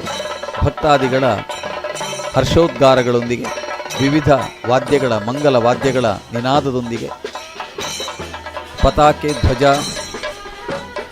ಛತ್ರಚಾಮರ ಉಪಚಾರದೊಂದಿಗೆ, ಚೆಂಡೆವಾದನ ಇತ್ಯಾದಿ ವಾದ್ಯ ರವಗಳೊಂದಿಗೆ ದೇವರು ಪೇಟೆ ಸವಾರಿಯನ್ನು ನಡೆಸ್ತಾ ಇದ್ದಾರೆ. ಇಂದು ರಥೋತ್ಸವದ ಮುನ್ನಾ ದಿನವಾದದ್ದರಿಂದ ಸಂದರ್ಶನೋತ್ಸವದ ಅಂಗವಾಗಿ ನಡೆದಂತಹ ಪೂಜೆ, ಪ್ರಸಾದ ವಿತರಣೆ ಇತ್ಯಾದಿಗಳ ಜೊತೆಯಲ್ಲಿ ಒಂದಷ್ಟು ಕಟ್ಟೆ ಪೂಜೆಗಳನ್ನು ಕೂಡ ಇವತ್ತು ಪೂರೈಸಿ ದೇವರು, ಉಭಯ ದೇವರುಗಳು ದೇವಸ್ಥಾನಕ್ಕೆ ಮತ್ತೆ ಸಾನ್ನಿಧ್ಯ ವಹಿಸಲಿಕ್ಕಿದ್ದಾರೆ. ದೇವರುಗಳು ಉತ್ಸವ ಕಾಲದಲ್ಲಿ ಈ ರೀತಿ ಪೇಟೆ ಸವಾರಿ ಹೋಗುವಂಥ ಒಂದು ಪದ್ಧತಿ ಇದು ಕೂಡ ತುಂಬ ಹಳೆಯದಾದದ್ದು. ದೇವರುಗಳು ಸದಾ ದೇಗುಲದ ಒಳಗಿದ್ದು ಭಕ್ತಾದಿಗಳು ಆಗಮಿಸಿ ಅವರು ನೀಡಿದಂತಹ ಪೂಜೆ ಪುರಸ್ಕಾರಗಳನ್ನು ಸ್ವೀಕರಿಸಿ ಅವರು ಸುಪ್ರಸನ್ನರಾಗಿ ಪ್ರಸಾದವನ್ನು ನೀಡುವುದು ಒಂದು ಪದ್ಧತಿ. ಆದರೆ ಇದರ ಜೊತೆಯಲ್ಲಿ ದೇವರನ್ನು ದೇಗುಲದಿಂದ ಹೊರತಂದು ಉತ್ಸವ ಮೂರ್ತಿಯ ಮೂಲಕವಾಗಿ ಅವರನ್ನು ಬೀದಿಯ ರಥದಲ್ಲಿ ಎಳೆದು ಉತ್ಸವವನ್ನು ಆಚರಿಸಿ, ಅದೇ ರೀತಿಯಲ್ಲಿ ವಿವಿಧ ಕಟ್ಟೆ ಪೂಜೆಗಳಲ್ಲಿ ದೇವರನ್ನು ಕೊಳ್ಳಿರಿಸಿ ಆರಾಧನೆ ಮಾಡಿ ಸಂಭ್ರಮಿಸುವಂಥ ಒಂದು ಕಾಲ. ಅಂದರೆ ದೇವರು ದೇಗುಲದಿಂದ ಹೊರಬಂದು ಬಯಲಿಗೆ ಬಂದು ಎಲ್ಲರ ಮನದ ಬಯಲಿನಲ್ಲಿ ವಿಹರಿಸುವಂಥ ಒಂದು ಸಂದರ್ಭ. ಯಾವತ್ತೂ ದೇಗುಲದ ಒಳಗೆ, ನಮ್ಮ ದೇಹವನ್ನು ದೇಗುಲ ಅಂತ ಹೇಳ್ತಾರೆ, ದೇಹವೇ ದೇಗುಲ. ಈ ದೇಹದ ದೇಗುಲದೊಳಗೆ ಆ ಪರಮಾತ್ಮನೆಂಬ ಜೀವನಿದ್ದಾನೆ, ಅವನೇ ಇದೆಲ್ಲವನ್ನು ಮಾಡಿಸ್ತಾ ಇದ್ದಾನೆ. ಇದು ನಾವು ನಂಬಿಕೊಂಡಂತಹ ಒಂದು ದೈವಿಕವಾದ ಕಲ್ಪನೆ. ದೇಗುಲವು ಕೂಡ ಒಂದು ಸಮಾಜವೆಂಬ ದೇಹ, ಅದರೊಳಗೆ ದೇವರು. ಈ ರೀತಿಯಾದಂತಹ ಒಂದು ಕಲ್ಪನೆ ನಮ್ಮ ಆಧ್ಯಾತ್ಮಿಕವಾದಂತಹ ವಿದ್ಯೆಯಲ್ಲಿ ಬಹಳಷ್ಟು ಉನ್ನತವಾದಂತಹ ವಿಚಾರದೊಂದಿಗೆ ಮಂಡಿತವಾಗಿದೆ. ಆದ್ದರಿಂದ ನಮ್ಮಲ್ಲಿ ದೇಹವೆಂಬ ದೇಗುಲದೊಳಗೆ ದೇವರು ಪ್ರತಿಷ್ಠಿತನಾಗಿದ್ದಾನೆ. ಆದರೂ ನಮ್ಮ ಉಪಾಸನೆಯ ಮಾರ್ಗಗಳಲ್ಲಿ ದೇಹದಂತೆಯೇ ಒಂದು ದೇಗುಲವನ್ನು ನಿರ್ಮಿಸಿ ಅದರೊಳಗೆ ದೇವರ ಬಿಂಬವನ್ನು ಸ್ಥಾಪಿಸಿ ಪೂಜಿಸುವಂತಹ ಒಂದು ಭೌತಿಕವಾದ ಪದ್ಧತಿ ಕೂಡ ಇದೆ. ಇದಕ್ಕೆ ವಿವಿಧ ಶಾಸ್ತ್ರಗಳಿವೆ. ಅದು ವಾಸ್ತುಬದ್ಧವಾಗಿರಬೇಕು, ಅದು ಆಗಮೋಕ್ತವಾಗಿರಬೇಕು ಅಥವಾ ಕಲ್ಪೋಕ್ತವಾಗಿರಬೇಕು. ಆ ವಿಧಾನದಲ್ಲಿ ದೇವರ ಆರಾಧನೆಗಳು ಇರಬೇಕು. ಇದಕ್ಕೆ ವಿವಿಧ ಮಂತ್ರ ತಂತ್ರ ವಿಧಾನಗಳಿವೆ. ಇವುಗಳೆಲ್ಲವನ್ನು ಕೂಡ ನಾವು ಪಾಲಿಸಬೇಕು ಎನ್ನುವುದು ನಮ್ಮ ಪರಂಪರೆ. ಆ ದೃಷ್ಟಿಯಿಂದ ನಮ್ಮ ಭಾರತೀಯವಾದ ಈ ದೇಗುಲಗಳಲ್ಲಿ ದೇವರನ್ನು ಆರಾಧಿಸುವಂಥ ಒಂದು ಪದ್ಧತಿ ಸಾವಿರಾರು ವರ್ಷಗಳಿಂದ ಬೆಳೆದುಕೊಂಡು ಬಂದಿದೆ. ತುಂಬ ಪ್ರಾಚೀನ ಕಾಲದಲ್ಲಿ ಅಂತಹ ದೇಗುಲಗಳು ಹೆಚ್ಚಾಗಿ ಇರಲಿಲ್ಲವಂತೆ. ಆದರೆ ಆಮೇಲೆ ಇಂತಹ ದೇಗುಲಗಳನ್ನು ಕಟ್ಟಿ ಅವುಗಳಲ್ಲಿ ಆರಾಧನೆಯನ್ನು ಮಾಡುವ ಮತ್ತು ಅದನ್ನೊಂದು ಶಾಸ್ತ್ರಬದ್ಧಗೊಳಿಸುವಂತಹ ಒಂದು ಪದ್ಧತಿ ಬೆಳೆದಿದೆ. ದೇಗುಲವು ಒಂದು ರೀತಿಯಲ್ಲಿ ನೋಡಿದರೆ ಅದು ಪವಿತ್ರತೆಯನ್ನು ಪಾಠ ಮಾಡುವ, ಪವಿತ್ರತೆಯನ್ನು ಕಲಿಸುವ, ನಮ್ಮ ಅಧ್ಯಾತ್ಮದ ಶಕ್ತಿಯನ್ನು ಹೆಚ್ಚಿಸುವ, ಚೈತನ್ಯವನ್ನು ಹೆಚ್ಚಿಸುವ ಒಂದು ಪ್ರದೇಶ. ಆದ್ದರಿಂದ ದೇವಸ್ಥಾನಗಳು ಅತ್ಯಂತ ಶುದ್ಧವಾಗಿ ನಿರ್ಮಲವಾಗಿ ಇರ್ತವೆ. ಹೇಗೆ ನಾವು ಸ್ನಾನಾದಿಗಳನ್ನು ಪೂರೈಸಿ ದೇವರ ಕುರಿತಾದ ಪ್ರಾರ್ಥನೆ, ಧ್ಯಾನ, ಭಜನೆ, ಪೂಜೆ ಇತ್ಯಾದಿಗಳನ್ನು ಮಾಡ್ತೇವೆಯೋ ಹಾಗೆ ನಮ್ಮ ದೇವಸ್ಥಾನದ ಪರಿಸರವನ್ನು ಶುದ್ಧಗೊಳಿಸಿ, ಹಿಂದೆ ಜಾತ್ರೆ ಎಲ್ಲ ಮಾಡಬೇಕಾದ್ರೆ ಒಂದಷ್ಟು ದಿನಗಳ ಮೊದಲು ಅಂಗಣಗೆ ಕೊಟ್ಟುಪಾಡ್ನೆ ಅಂತ ಮಾಡ್ತಿದ್ದರು. ಅಂದರೆ ಅಂಗಳದಲ್ಲಿ ಬೆಳೆದಿರತಕ್ಕ ಹುಲ್ಲು ಕಸ ಇತ್ಯಾದಿಗಳನ್ನೆಲ್ಲ ಹಾರೆಯ ಮೂಲಕವಾಗಿ ಅದನ್ನು ಕೆತ್ತಿ ತೆಗೆದು ಆ ಪ್ರದೇಶವನ್ನು ಚೊಕ್ಕಟಗೊಳಿಸಿ ಅಲ್ಲಿ ಸೆಗಣಿ ಸಾರಿಸಿ ಆ ಮೂಲಕ ಶುದ್ಧಗೊಳಿಸ್ತಿದ್ದರು. ದೇವಸ್ಥಾನದ ವಿವಿಧ ಪೂಜಾ ಪರಿಕರಗಳನ್ನು ಅವುಗಳನ್ನು ತೊಳೆದು ಶುದ್ಧಗೊಳಿಸಿ ಅವುಗಳನ್ನು ಉತ್ಸವ ಕಾಲದಲ್ಲಿ ಬಳಸುವುದಕ್ಕೆ ಬೇಕಾದ ವ್ಯವಸ್ಥೆಯನ್ನು ಮಾಡಿಕೊಳ್ತಾಯಿದ್ದರು. ದೇವಸ್ಥಾನದ ಒಳಭಾಗವನ್ನು ಕೂಡ ಚೆನ್ನಾಗಿ ತೊಳೆದು ಶುದ್ಧಗೊಳಿಸಿ ಅಲಂಕಾರ ಮಾಡಿ ದೇಗುಲದ ಪರಿಸರವನ್ನು ಕೂಡ ತಳಿರು ತೋರಣಗಳಿಂದ ದೀಪಗಳಿಂದ ಅಲಂಕರಿಸಿ ಉತ್ಸವಕ್ಕೆ ಕಳೆಯೇರಿಸ್ತಿದ್ದರು. ಇದು ನಾವು ಗಮನಿಸಬೇಕಾದ ರೀತಿ.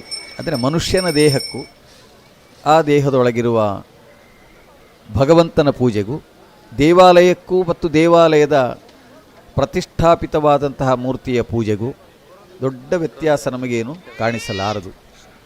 ತತ್ವ ಎರಡಕ್ಕೂ ಒಂದೇ. ಆದರೆ ಆಚಾರಗಳು, ಬಹಿರಂಗದ ಅಥವಾ ಭೌತಿಕವಾದಂತಹ ಸಂಪ್ರದಾಯಗಳು ಇವುಗಳು ಮಾತ್ರ ನಮಗೆ ವಿಶಿಷ್ಟವಾಗಿ ತೋರ್ತವೆ.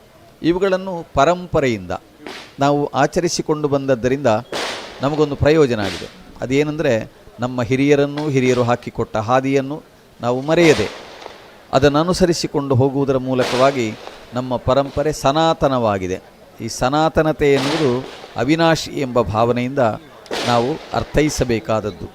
ಸನಾತನವಾದಂತಹ ಪರಂಪರೆ ಅಂದರೆ ಅಳಿವೇ ಇಲ್ಲದ ಪರಂಪರೆ. ಅದು ಎಲ್ಲಿಂದ ಆರಂಭ ಆಗಿದೆ ಎನ್ನುವುದರ ನಿಗದಿತವಾದ ದಿನಾಂಕ ಯಾರಿಗೂ ಗೊತ್ತಿಲ್ಲ.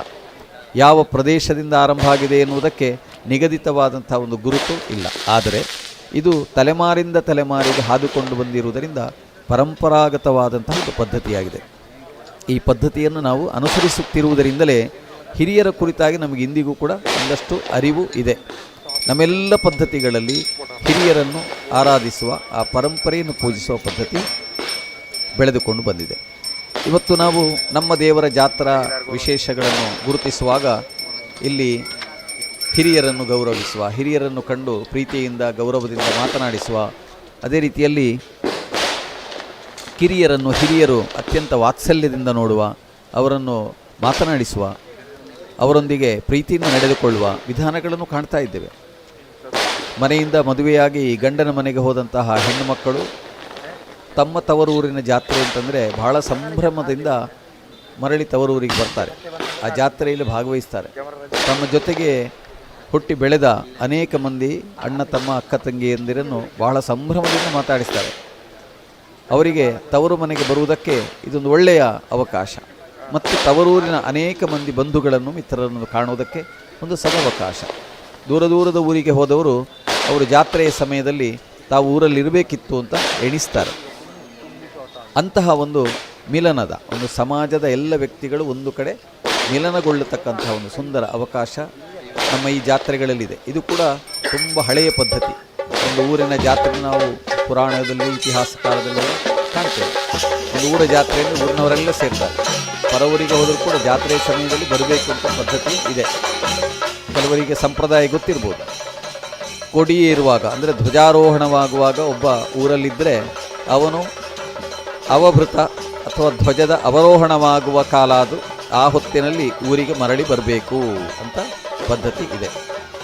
ಅಂದರೆ ಊರಿನಲ್ಲಿ ಆತ ಜಾತ್ರೆಯ ಸಮಯದಲ್ಲಿ ಸದಾ ಉಪಸ್ಥಿತನಿರಬೇಕು, ಹಾಜರಿರಬೇಕು ಎನ್ನುವುದು ಪದ್ಧತಿ. ಒಂದು ವೇಳೆ ಪರ ಊರಿಗೆ ಹೋದರೂ ಅವನು ಧ್ವಜದ ಅವರೋಹಣವಾಗುವಾಗ ಅಥವಾ ಶ್ರೀದೇವರ ಉತ್ಸವದ ಅವಭೃತವಾಗುವಾಗ ಅವನು ಬರಲೇಬೇಕು ಎನ್ನುವುದು ಪದ್ಧತಿ. ಹಾಗಾಗಿ ಹೆಚ್ಚಾಗಿ ಜನಗಳು ಊರಿನ ಜಾತ್ರೆಯ ಸಮಯದಲ್ಲಿ ತಮ್ಮ ವೃತ್ತಿಗಳಿಗೆ, ಉದ್ಯೋಗಗಳಿಗೆ ಎಲ್ಲ ರಜೆ ಮಾಡಿ ಅವರು ಊರಿನ ಉತ್ಸವದಲ್ಲಿ ಭಾಗವಹಿಸ್ತಾರೆ. ಇದು ಪರಂಪರೆ. ಮನೆಯಿಂದ ಎಲ್ಲರೂ ಬರಬೇಕು. 5 ದಿನದ ಜಾತ್ರೆ ಅಂದರೆ ಮನೆಯಲ್ಲಿರುವವರು ದಿನಗಳನ್ನು ಹಂಚಿಕೊಂಡು ಅವುಗಳಲ್ಲಿ ಭಾಗವಹಿಸ್ತಾರೆ. ಇನ್ನು ಕೆಲವು ನಿರ್ದಿಷ್ಟವಾದ ದಿನಗಳಲ್ಲಿ ತಾವು ಅಲ್ಲಿ ಇರಲೇಬೇಕು ಎನ್ನುವ ಶ್ರದ್ಧೆಯನ್ನು ಕೂಡ ತೋರಿಸ್ತಾರೆ. ಇದೆಲ್ಲ ಪರಂಪರೆ.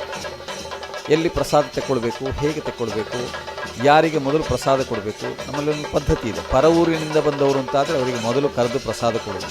ಸಾಮಾನ್ಯವಾಗಿ ದರ್ಶನ ಬಲಿ ಸಮಯಗಳಲ್ಲಿ ಅಥವಾ ನಮ್ಮ ಎಲ್ಲ ಆರಾಧನಾ ಪದ್ಧತಿಗಳಲ್ಲಿ ಪರ ಊರಿನವರು ಯಾರು ಅಂತ ಮೊದಲು ಕೇಳ್ತಾರೆ. ಅದೊಂದು ಮರ್ಯಾದೆ.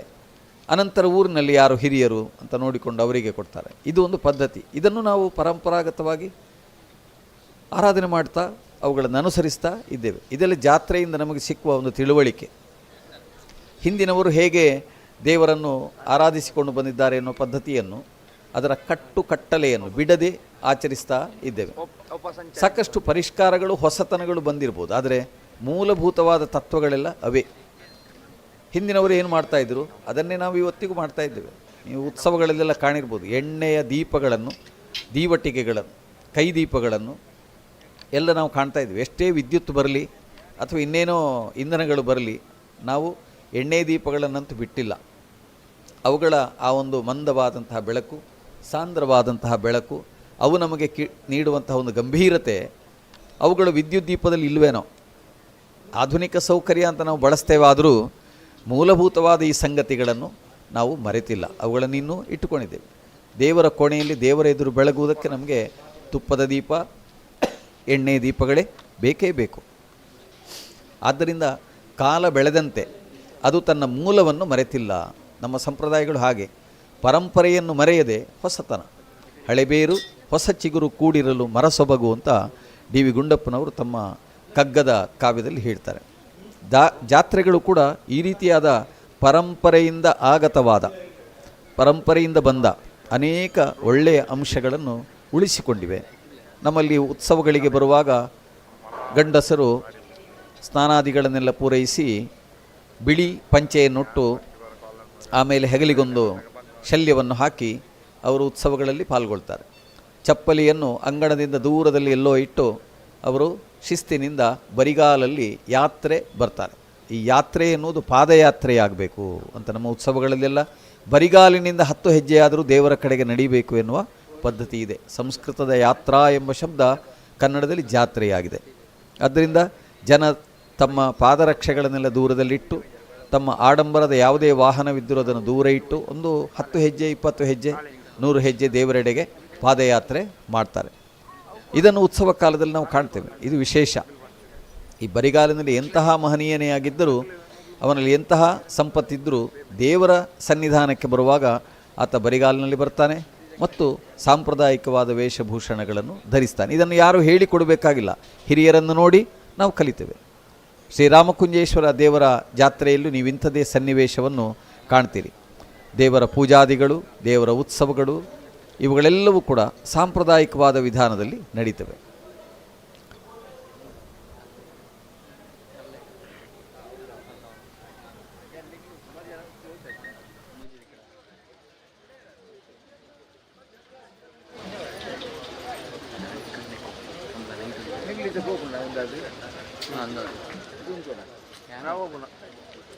ಕ್ಲಾಸ್ ಉಂಟು ಕಾಲೇಜ್ ಎಲ್ಲ ಪೊಲಿಟಿಕಲ್ ತಂದು ನ್ಯಾಷನಲ್ ವೋಟರ್ಸ್ ಡೇ ಅದು P C Vivekananda national voters day.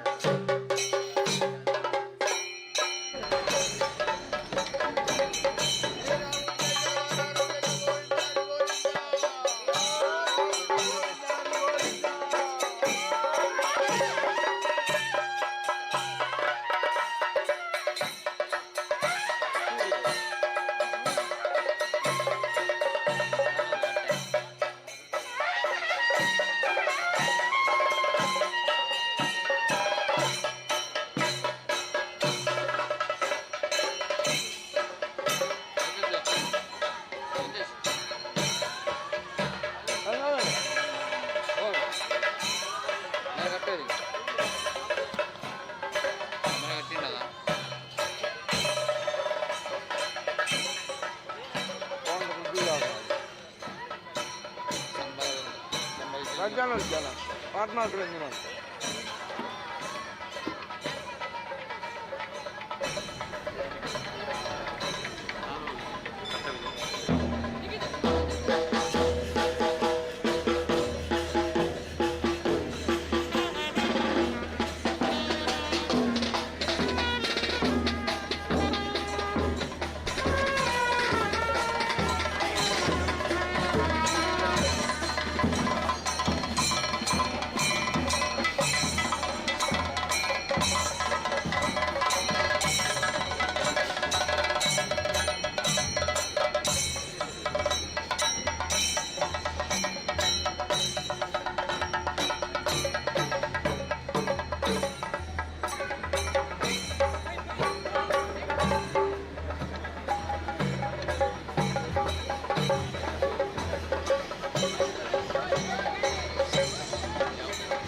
ಸಾಲೆ ಮುಟ್ಟ ಯಾರು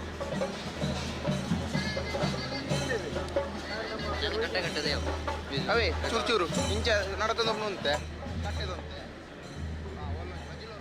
ಮಾಡ್ತಾರೆ.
ಮಕರ ಮಾಸದ ಹುಣ್ಣಿಮೆಯ ದಿನ ರಥೋತ್ಸವ ಇರುವಂತೆ ಶ್ರೀರಾಮಕುಂಜೇಶ್ವರ ದೇವರ ಜಾತ್ರಾ ಮಹೋತ್ಸವ ರಾಮಕುಂಜದಲ್ಲಿ ನಡೆಯುವುದು ಸಾಮಾನ್ಯವಾದಂತಹ ಪದ್ಧತಿ. ಈ ವರ್ಷವೂ ಕೂಡ ಮೊನ್ನೆಯ ದಿನ 22ನೇ ತಾರೀಕು ಸಾಯಂಕಾಲ ಶ್ರೀದೇವರ ಜಾತ್ರಾ ಮಹೋತ್ಸವದ ಧ್ವಜಾರೋಹಣ ನಡೆದಿದೆ. ಧ್ವಜಾರೋಹಣದ ತರುವಾಯ ಶ್ರೀದೇವರ ಪೂಜಾದಿಗಳು ನಡೆದು ಮರುದಿನ 23ನೇ ತಾರೀಕಿನಂದು ಶ್ರೀದೇವರ 2ನೇ ದಿನದ ಉತ್ಸವಗಳು ನಡೆದಿವೆ. 2ನೇ ದಿನದ ಉತ್ಸವದಲ್ಲಿ ಶ್ರೀದೇವರು ಪೇಟೆ ಸವಾರಿ ನಡೆಸುವ ಪದ್ಧತಿ ತೊಡಗ್ತದೆ. ಕೆರೆಕರೆ, ಈರಕ್ಕಿ ಮಠ, ಹುಕ್ಕೇರಿ ಕಟ್ಟೆ, ಸಂಪ್ಯಾಡಿ ಕಟ್ಟೆ, ಶಾರದಾಂಬ ಕಟ್ಟೆ, ಕೆದಿಲ ಕಟ್ಟೆಗಳು ಹಾಗೂ ದಾರಿಯಲ್ಲಿ ನಡೆಯುವ ವಿವಿಧ ಕಟ್ಟೆಗಳಲ್ಲಿ ಪೂಜೆಯನ್ನು ಸ್ವೀಕರಿಸಿ ಅನಂತರ ದೇಗುಲಕ್ಕೆ ಮರಳುವ ಪದ್ಧತಿ. ಶ್ರೀರಾಮಕುಂಜೇಶ್ವರ ದೇವರು ಈ ರೀತಿಯಲ್ಲಿ ಪೇಟೆ ಸವಾರಿಯನ್ನು ಮಾಡಿ 2ನೇ ದಿನದ ಉತ್ಸವ ಸಂಪನ್ನಗೊಳ್ತದೆ. 3ನೇ ದಿನ ಅಂದರೆ ದರ್ಶನ ಬಲಿಯ ದಿನ ಅಂತ ಅದನ್ನು ವಿಶೇಷವಾಗಿ ನಾವು ಗುರುತಿಸ್ತೇವೆ. 5 ದಿನದ ಉತ್ಸವದಲ್ಲಿ ದರ್ಶನ ಬಲಿಯ ದಿನ ಮತ್ತು ರಥೋತ್ಸವದ ದಿನ ತುಂಬ ವಿಶೇಷವಾದವುಗಳು. ಯಾಕೆಂದರೆ ಶ್ರೀದೇವರು ದೈವವಾಹಕರಲ್ಲಿ ಆವೇಶಗೊಂಡು ಜನರನ್ನು ಪ್ರಸನ್ನ ಕಾಲದಲ್ಲಿ ಪ್ರಸಾದ ಅನುಗ್ರಹಿಸುವ ಒಂದು ಸನ್ನಿವೇಶ. ಊರ ಭಕ್ತಾದಿಗಳು ಕೂಡ ಬಟ್ಟಲು ಕಾಣಿಕೆಯನ್ನು ಅರ್ಪಿಸಿ ಪ್ರಸಾದವನ್ನು ಸ್ವೀಕರಿಸುವಂಥ ಒಂದು ಸಂದರ್ಭ. ಇಂತಹ ಒಂದು ವಿಶಿಷ್ಟವಾದ ದಿನವಾದ್ದರಿಂದ ದರ್ಶನ ಬಲಿ ಅಂತಂದರೆ ಉತ್ಸವದಲ್ಲೇ ಅತ್ಯಂತ ವಿಶಿಷ್ಟವಾದ ಒಂದು ದಿನ. ಇವತ್ತಿನ ದಿನ ಶ್ರೀರಾಮಕುಂಜೇಶ್ವರ ದೇವರ ದರ್ಶನ ಬಲಿ ಉತ್ಸವ ಮಧ್ಯಾಹ್ನ ನಡೆದಿದೆ. ಬಟ್ಟಲು ಕಾಣಿಕೆ ಇತ್ಯಾದಿಗಳನ್ನು ಸಮರ್ಪಿಸಿದ ಅನಂತರದಲ್ಲಿ ಶ್ರೀದೇವರಿಗೆ ಮಹಾಪೂಜೆ ನಡೆದು ಸಾರ್ವಜನಿಕರಿಗೆ ಅನ್ನ ಸಂತರ್ಪಣೆಯ ಕಾರ್ಯಕ್ರಮವು ಕೂಡ ಭಾಳ ವಿಶೇಷವಾಗಿ ನಡೆದಿದೆ. ಸಹಸ್ರಾರು ಜನ ಇದರಲ್ಲಿ ಭಾಗವಹಿಸಿ ಪುನೀತರಾಗ್ತಾರೆ. ಸಾಯಂಕಾಲ ಶ್ರೀದೇವರ ಬಲಿ ಹೊರಟು ರಾಮಕುಂಜೇಶ್ವರ ದೇವರು ದಂಡತೀರ್ಥದ ಕೆರೆ ಉತ್ಸವಗಳನ್ನು ಪೂರೈಸಿ ದೇವರಗುಡ್ಡೆ ಅಥವಾ ದೇಲಂಗುಡ್ಡೆಯಲ್ಲಿ ಅಲ್ಲಿನ ಕಟ್ಟೆಯಲ್ಲಿ ಪೂಜೆಯನ್ನು ಸ್ವೀಕರಿಸಿ ಅನಂತರ ಆ ಗುಡ್ಡವನ್ನಿಳಿದು ತಾವೂರು ದಾರಿಯಲ್ಲಿ ಮುಂದುವರಿದು ಬಂದು ಅಲ್ಲಿರುವ ಕಟ್ಟೆಗಳಲ್ಲಿ ಪೂಜೆಯನ್ನು ಸ್ವೀಕರಿಸಿ ದೇವರಗುಡ್ಡೆಯಿಂದ ಬಿಲದ್ವಾರದವರೆಗೆ ಒಂದು ಸವಾರಿಯನ್ನು ಮಾಡಿ ಬಿಲದ್ವಾರಕ್ಕೆ ಬರ್ತಾರೆ. ಈ ಕಡೆ ದೇಗುಲದೊಳಗಿನಿಂದ ಶ್ರೀರಾಮದೇವರ ಬಲಿ ಹೊರಟು ಶ್ರೀರಾಮದೇವರು ಬಿಲದ್ವಾರದ ಬಳಿಗೆ ಬಂದಾಗ ಈಶ್ವರ ದೇವರನ್ನು ರಾಮದೇವರು ಸಂದರ್ಶನ ಮಾಡುವಂತಹ ಒಂದು ವಿಶಿಷ್ಟವಾದ ಉತ್ಸವ. ಇದು ನಮಗೆ ಎಲ್ಲ ದೇವಸ್ಥಾನಗಳಲ್ಲಿ ಸಾಮಾನ್ಯವಾಗಿ ಸಿಗುವುದಕ್ಕೆ ಸಾಧ್ಯ ಇಲ್ಲ. ಯಾಕೆಂದರೆ ಇಬ್ಬರು ದೇವರುಗಳು ಈ ರೀತಿಯಲ್ಲಿ ಪರಸ್ಪರ ಅಭಿಮುಖವಾಗಿ ಒಂದು ಉತ್ಸವ ಕಾಲದಲ್ಲಿ ಕಾಣಿಸಿಕೊಳ್ಳುವುದಾಗಲಿ, ಈ ಬಗೆಯ ಉಭಯ ದೇವರುಗಳನ್ನು ಹೊತ್ತು ಭಕ್ತಾದಿಗಳಿಗೆ ದರ್ಶನವನ್ನು ಕೊಡುವುದಾಗಲಿ ಇದು ಸರ್ವೇ ಸಾಮಾನ್ಯವಾದ ಸಂಗತಿ ಅಲ್ಲ. ಆದರೆ ರಾಮಕುಂಜದಲ್ಲಿ ಇಂತಹ ಒಂದು ವಿಶಿಷ್ಟವಾದ ಉತ್ಸವ ಇದೆ. ಆದ್ದರಿಂದ ಈ ಸಂದರ್ಶನೋತ್ಸವ ಇದು 3ನೇ ದಿನ, ದರ್ಶನ ಬಲಿ ಉತ್ಸವದ ದಿನ ರಾತ್ರಿ ನಡೆಯುವಂಥ ಒಂದು ಕಾರ್ಯಕ್ರಮ. ಇದನ್ನು ನೋಡುವುದಕ್ಕಾಗಿಯೇ ಮತ್ತು ತಮ್ಮ ಮನೆಯ ಮಕ್ಕಳುಗಳಿಗೆಲ್ಲ ಇದನ್ನು ತೋರಿಸುವುದಕ್ಕಾಗಿಯೇ ಮನೆಯಿಂದ ಜನಗಳೆಲ್ಲ ದೇವಸ್ಥಾನದ ಕಡೆಗಾಗಿ ಯಾತ್ರೆ ಹೊರಟು ಬರ್ತಾರೆ. ಆದ್ದರಿಂದ ದರ್ಶನ ಬಲಿ ದಿವಸದ ರಾತ್ರಿಯ ಜಾತ್ರೆ ಅಂದರೆ ಅದು ತುಂಬ ವೈಭವದಿಂದ ಕೂಡಿರ್ತದೆ ಮತ್ತು ತುಂಬ ಜನ ಈ ಸಂದರ್ಭದಲ್ಲಿ ಸೇರ್ತಾರೆ. ಮತ್ತು ಸುಂದರವಾದ ಒಂದು ಸನ್ನಿವೇಶ, ವಿದ್ಯುತ್ ದೀಪಗಳಿಂದ ಅಲಂಕೃತಗೊಂಡ ನಮ್ಮ ರಾಮಕುಂಜದ ಮೇಲಿನ ಅಂಗಣ ಬಹಳ ಸುಂದರವಾಗಿ ಕಂಗೊಳಿಸ್ತಾ ಇರ್ತದೆ. ಇವತ್ತು ಕೂಡ ಅಂತಹ ಒಂದು ಉತ್ಸವವನ್ನು ನಾವೆಲ್ಲ ನೋಡಿದ್ದೇವೆ. ಈಶ್ವರ ದೇವರು ದೇಲಂಗುಡ್ಡೆಯಿಂದ ಕೆಳಕ್ಕೆ ಇಳಿದು ಬಂದ ಹೊತ್ತಿನಲ್ಲಿ ರಾಮದೇವರು ದೇಗುಲದ ಒಳಗಿನಿಂದ ಅಂಗಣಕ್ಕೆ ಬಂದು ಅಂಗಣದಿಂದ ಮೇಲಿನ ಅಂಗಣಕ್ಕೆ ಸಾಗಿ ಬಂದು ಈಶ್ವರ ದೇವರನ್ನು ಸಂದರ್ಶನ ಮಾಡುವಂಥ ಒಂದು ಸಂದರ್ಭ. ಇಲ್ಲಿನ ಐತಿಹ್ಯವು ಕೂಡ ರಾಮದೇವರು ಈ ಸ್ಥಳದಲ್ಲಿ ನೆಲೆಸಿದ್ದಂತಹ ಈಶ್ವರ ದೇವರನ್ನು ಆರಾಧನೆ ಮಾಡಿದ್ದಾರೆ ಅಂತ ಹೇಳ್ತದೆ. ಇದು ಐತಿಹ್ಯ. ನಾವು ರಾಮದೇವರ ರಾಮಾಯಣದ ಆ ಒಂದು ಅಯನ ಅಂದರೆ ಆ ಪಯಣದ ಒಂದು ಸುದೀರ್ಘವಾದಂತಹ ಕಥೆಯನ್ನೆಲ್ಲ ಕೇಳಿದವರೇ. ರಾಮದೇವರು ಈ ಕಡೆಗಾಗಿ ಸೀತಾನ್ವೇಷಣೆಯನ್ನು ಮಾಡುತ್ತಾ ಬರುವಾಗ ಇಲ್ಲಿದ್ದಂತಹ ಶಿವ ಸಾನ್ನಿಧ್ಯವನ್ನು ಪೂಜಿಸಿದ್ದಾರೆ ಅಂತ ನಾವು ನಂಬ್ತೇವೆ. ಆದ್ದರಿಂದ ರಾಮನಿಂದ ಪೂಜಿಸಲ್ಪಟ್ಟ ಈಶ್ವರ ದೇವರು. ಹಾಗಾಗಿ ಇಲ್ಲಿನ ಈಶ್ವರ ದೇವರ ಹೆಸರು ರಾಮಕುಂಜೇಶ್ವರ. ನಾವು ರಾಮೇಶ್ವರದ ಬಗ್ಗೆ ಕೇಳ್ತೇವೆ. ರಾಮೇಶ್ವರದಲ್ಲಿ ರಾಮನಿಂದ ಪೂಜಿಸಲ್ಪಟ್ಟ ಈಶ್ವರ ದೇವರಿದ್ದಾರೆ. ಹಾಗಾಗಿ ಈಶ್ವರ ದೇವರು ಇಲ್ಲಿನ ಮೂಲ ದೇವರಾಗಿ ಈ ಕಡೆಗೆ ಬಂದಂತಹ ಶ್ರೀರಾಮರು ಕೂಡ ನಮಗೆ ಶ್ರೀಮನ್ನಾರಾಯಣನ ಅವತಾರ ಅಂತ ನಂಬುವ ಭಾರತೀಯರಾದ ನಮಗೆ ಮಾನವ ಮಾತ್ರನಾಗಿ ಹುಟ್ಟಿದರೂ ಮರ್ಯಾದಾ ಪುರುಷೋತ್ತಮನಾಗಿ ಬೆಳೆದು ಮಾನವನು ಮಾಧವನಾಗುವುದು ಹೇಗೆ ಎನ್ನುವುದನ್ನು ತೋರಿಸಿಕೊಟ್ಟಂಥ ಒಂದು ಮಹಾಚೇತನ ಶ್ರೀರಾಮಚಂದ್ರನ ವ್ಯಕ್ತಿತ್ವ. ಅದು ವರ್ಣನೆಗೆ ಕೂಡ ನಿಲುಕದ್ದು.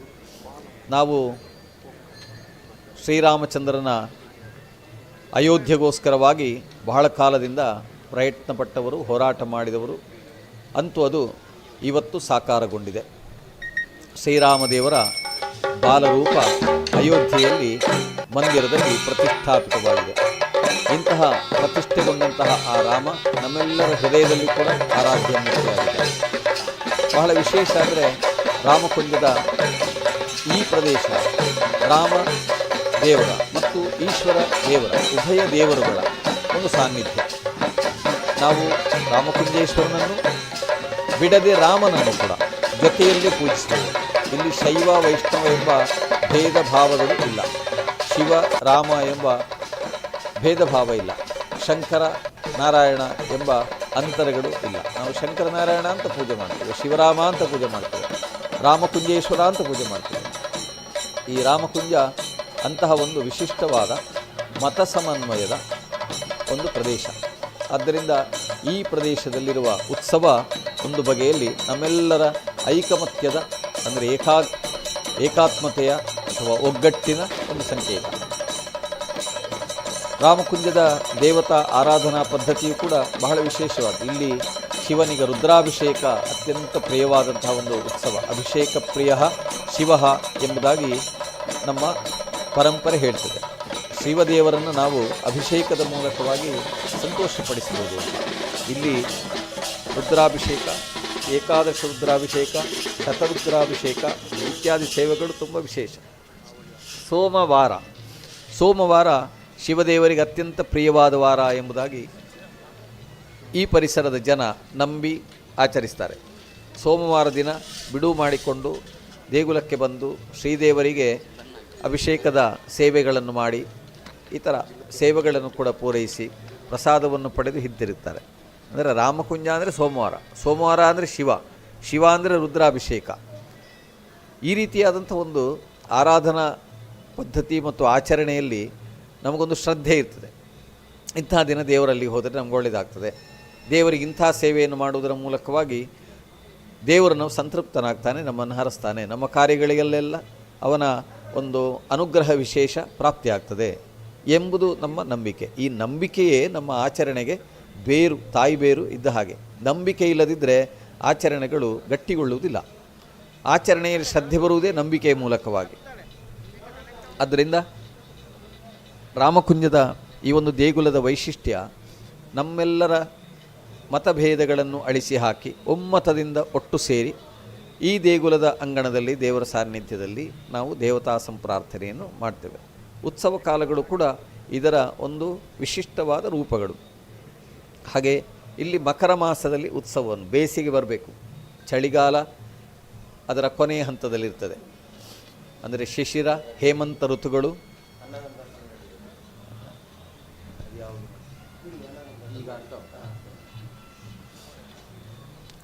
ಶ್ರೀದೇವರ ಈ ಉತ್ಸವ ಮಕರ ಮಾಸದಲ್ಲಿ ನಡೀತದೆ.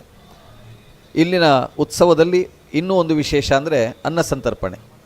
ದೇವರ ಉತ್ಸವ ಕಾಲದಲ್ಲಿ ಬರುವಂತಹ ಜನ ದೇವರಿಗೆ ನೈವೇದ್ಯ ಮಾಡಿದ ಪ್ರಸಾದವನ್ನು ಸ್ವೀಕರಿಸಬೇಕು.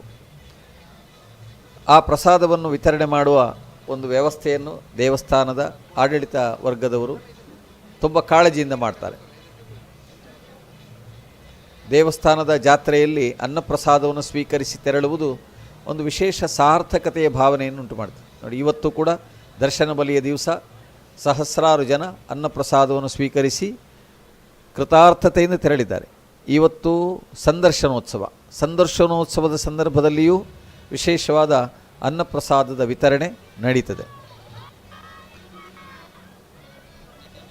ಮನುಷ್ಯನನ್ನು ಬೇರೆ ಯಾವುದರಿಂದಲೂ ತೃಪ್ತಿಪಡಿಸಲಿಕ್ಕೆ ಸಾಧ್ಯ ಇಲ್ಲಂತೆ. ಮನುಷ್ಯ ಸಾಕು ಎನ್ನುವುದು ಅನ್ನವನ್ನು ಬಡಿಸಿದಾಗ ಅಂತ ರೂಢಿಯಲ್ಲೊಂದು ಮಾತು ಹೇಳ್ತಾರೆ. ದೇವರ ಸನ್ನಿಧಾನದಲ್ಲಿ ಕೊಡುವ ಒಂದು ಸಕ್ಕಣ ತೀರ್ಥ, ಅಲ್ಲಿ ಕೊಡತಕ್ಕಂತಹ ಒಂದು ಸ್ವಲ್ಪ ಗಂಧ, ಒಂದು ಹೂವು, ಇವುಗಳ ನಮಗೆ ತೃಪ್ತಿಯನ್ನು ಕೊಟ್ಟ ಹಾಗೆ ದೇವಸ್ಥಾನದಲ್ಲಿ ಸಿಗುವ ಅನ್ನಪ್ರಸಾದ ಅದು ಕೂಡ ನಮಗೆ ಅದು ತುಂಬ ಆಡಂಬರದಲ್ಲಿ ಇಲ್ಲ ಅಂತ ಕಾಣ್ಬೋದು. ಆದರೆ ನಮ್ಮ ಮನಸ್ಸಿನಲ್ಲಿ ಒಂದು ಸಾರ್ಥಕತೆಯನ್ನು ಉಂಟು ಮಾಡತಕ್ಕಂಥ ಶಕ್ತಿ ಅದು ಈ ಅನ್ನಪ್ರಸಾದಕ್ಕೆ ಇದೆ. ಮತ್ತು ತೃಪ್ತಿಯನ್ನು ಕೊಡುವ ಒಂದೇ ಒಂದು ಕ್ಷೇತ್ರ ಅಂದರೆ ಅದು ಭೋಜನದ ಕ್ಷೇತ್ರ. ಜನಗಳಿಗೆ ಅನ್ನದ ಪ್ರಸಾದವನ್ನು ಕೊಟ್ಟು ಅವರನ್ನು ತಣಿಸುವ ಈ ಕಾರ್ಯವನ್ನು ಕೂಡ ಈ ಉತ್ಸವದ ಅಂಗವಾಗಿ ನಡೆಸ್ತಾ ಬರ್ತಾ ಇದ್ದಾರೆ.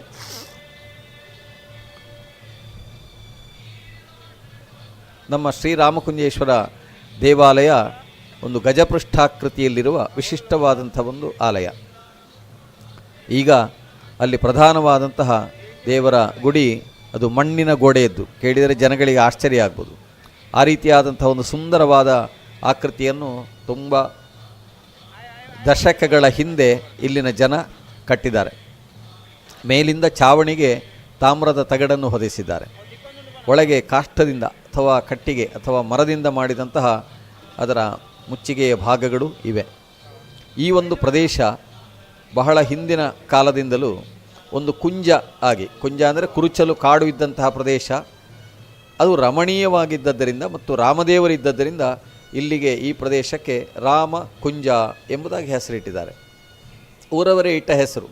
ರಮಣೀಯವಾದಂತಹ ಒಂದು ಪ್ರದೇಶವಾಗಿ ಕಾಡಾಗಿದ್ದರೂ ಕೂಡ ರಮಣೀಯವಾದದ್ದರಿಂದ ಮತ್ತು ಈ ಸುತ್ತಮುತ್ತಲಿನ ಅನೇಕ ಪ್ರದೇಶಗಳು ಧಾನ್ಯಗಳನ್ನು ಬೆಳೀತಾ ಇದ್ದಂತಹ ಸುಂದರವಾದ ಇಳಿಜಾರು, ಒಂದು ಸಾನು ಪ್ರದೇಶ ಅಂತ ಹೇಳ್ತಾರೆ, ಅಂತಹ ಪ್ರದೇಶಗಳಾಗಿ ಇದ್ದುವು ಅಂತ ಹೇಳ್ತಾರೆ. ಹಿಂದೆ ಅರಸರ ಕಾಲದಲ್ಲಿ ಉತ್ಸವಾದಿಗಳು, ಈ ದೇವಸ್ಥಾನದ ಅನೇಕ ಚಟುವಟಿಕೆಗಳು ನಡೀತಾ ಇದ್ದುವಂತೆ. ನಾವಿವತ್ತು ಕಾಣುವ ಭೂತಾರಾಧನೆಯ ಒಂದು ಕೇಂದ್ರ ನಮ್ಮ ಶಾಲೆಯ ಹತ್ತಿರದಲ್ಲಿದೆ, ಶಾಲೆಯ ಕ್ರೀಡಾಂಗಣದ ಬಳಿ ಇದೆ.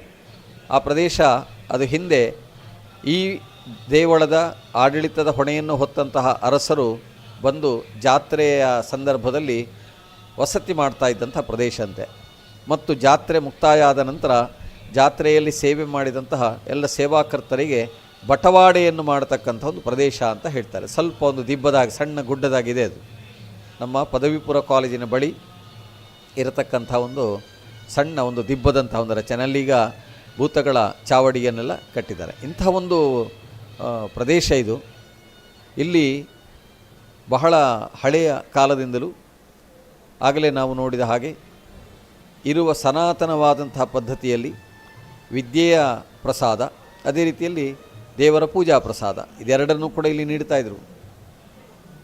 ಅಷ್ಟು ಮಾತ್ರ ಅಲ್ಲ, ಇಲ್ಲಿನ ಸಮೀಪದ ಅನೇಕ ಕ್ಷೇತ್ರಗಳೊಂದಿಗೆ ಈ ರಾಮಕುಂಜಕ್ಕೊಂದು ನಿಕಟವಾದಂಥ ಬಾಂಧವ್ಯ ಇದೆ. ಇಲ್ಲಿ ಯಾವುದೇ ಒಂದು ಕ್ಷೇತ್ರದಲ್ಲಿ ಒಂದು ಕಾರ್ಯಕ್ರಮ ಆಗಬೇಕು ಅಂತಿದ್ದರೆ ಪರಸ್ಪರ ಹತ್ತಿರದ ಕ್ಷೇತ್ರಗಳ ದೇವರುಗಳಿಗೆ ಒಂದು ಪೂಜೆ ಇತ್ಯಾದಿಗಳನ್ನೆಲ್ಲ ಮಾಡಿ ಪ್ರಸಾದವನ್ನೆಲ್ಲ ತಂದು ತನ್ಮೂಲಕವಾಗಿ ಕಾರ್ಯಗಳನ್ನು ಮುಂದುವರಿಸಿಕೊಂಡು ಹೋಗತಕ್ಕಂಥ ಒಂದು ಪದ್ಧತಿ ಇದೆ.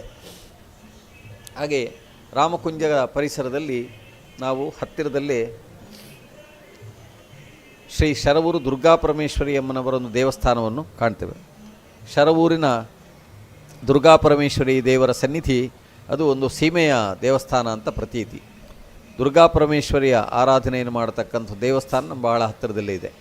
ಅದೇ ರೀತಿಯಲ್ಲಿ ಅನಂತ ಪದ್ಮನಾಭ ದೇವಸ್ಥಾನ ಕೊಂಡೆಪ್ಪಾಡಿ ಎನ್ನುವ ಒಂದು ಇಲ್ಲೇ ಅನತಿ ದೂರದಲ್ಲಿ ಒಂದು 2-3 ಕಿಲೋಮೀಟರ್ ಅಂತರದಲ್ಲಿ ಅನಂತ ಪದ್ಮನಾಭ ದೇವರ ಒಂದು ಸನ್ನಿಧಾನ ಇದೆ. ನಾವು ತಿರುವನಂತಪುರದ ಅನಂತ ಪದ್ಮನಾಭನ ಬಗ್ಗೆ ಕೇಳಿದ್ದೇವೆ. ಅಲ್ಲಿನ ಅನಂತ ಪದ್ಮನಾಭನ ಆರಾಧನೆಯನ್ನು ಅರ್ಚನೆಯನ್ನು ಮಾಡ್ತಾ ಇದ್ದಂತಹ ಅರ್ಚಕರು ಅವರು ಈ ಊರಿನವರಾಗಿದ್ದರಂತೆ. ಈ ಊರಿಗೆ ಮರಳಿ ಬರುವಾಗ ಅವರು ತಮ್ಮ ಪೂಜಾ ಪರಿಕರಗಳೊಂದಿಗೆ ಬಂದಿದ್ದರು.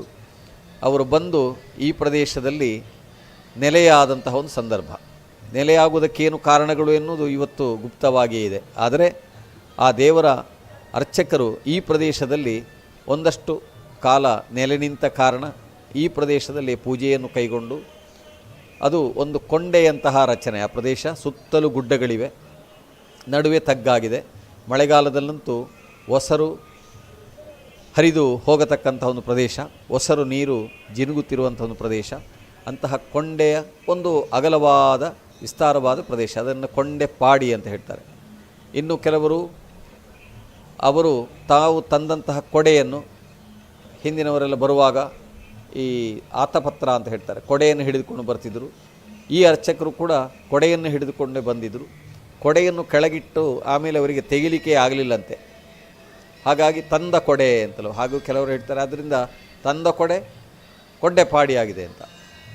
ಇನ್ನು ಕೆಲವರು ಅವರು ಹೇಳಿದರಂತೆ ಕೊಡೆಯನ್ನು ತೆಗಿಲಿಕ್ಕಾಗದಿದ್ದ ಅಹಪ್ಪಾಡೆ ಕೊಂದ ಅಂತ ಉದ್ಗಾರವನ್ನು ಮಾಡಿದರಂತೆ. ಎಲ್ಲ ಕಾರಣದಿಂದ ಅದು ಕೊಂದಪ್ಪಾಡಿ, ಕೊಂಡೆಪ್ಪಾಡಿ ಇತ್ಯಾದಿ ಹೆಸರುಗಳಿಂದ ಇವತ್ತು ನಮ್ಮ ನಾಲಿಗೆಯಲ್ಲಿ ನಲಿದಾಡ್ತಾ ಇದೆ. ಅಲ್ಲಿ ಅನಂತ ಪದ್ಮನಾಭ ದೇವರಿದ್ದಾರೆ. ವಿಶೇಷವಾಗಿ ಅನಂತ ಶಯನದಿಂದ ಇಲ್ಲಿಗೆ ಆಗಮಿಸಿದ ಅನಂತ ಪದ್ಮನಾಭ ದೇವರು. ಇಲ್ಲೇ ಪಕ್ಕದಲ್ಲಿ ಬದೆಂಜ ಅಂತ ಒಂದು ಪ್ರದೇಶ ಇದೆ. ಆ ಪ್ರದೇಶದಲ್ಲಿ ಸುಬ್ರಹ್ಮಣ್ಯ ದೇವರ ಒಂದು ದೇಗುಲ ಇದೆ.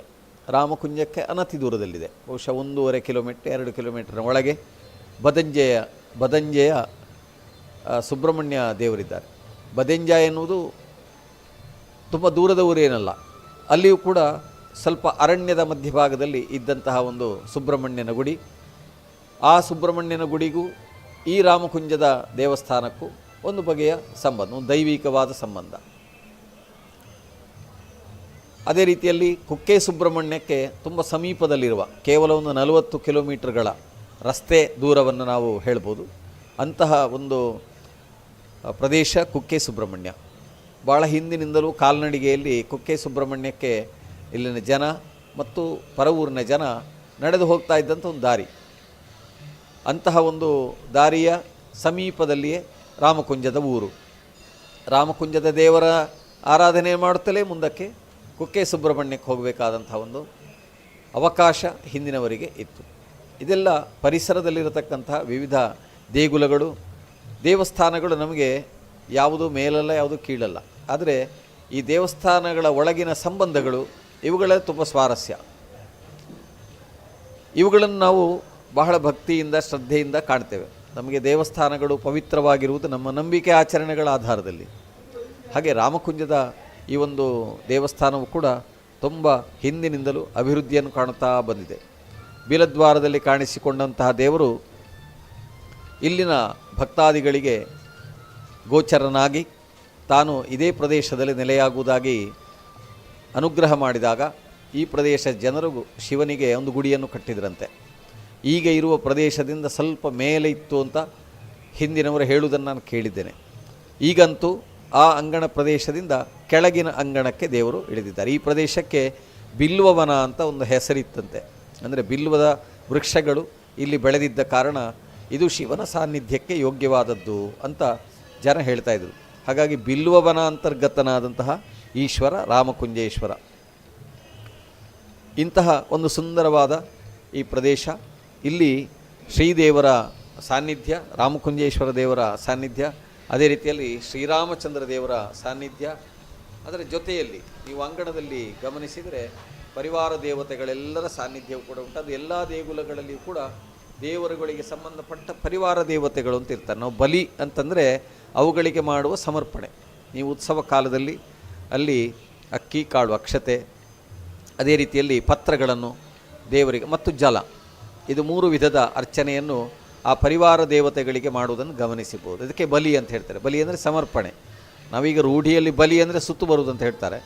ಆದರೆ ಬಲಿ ಅಂದರೆ ಸಮರ್ಪಣೆ.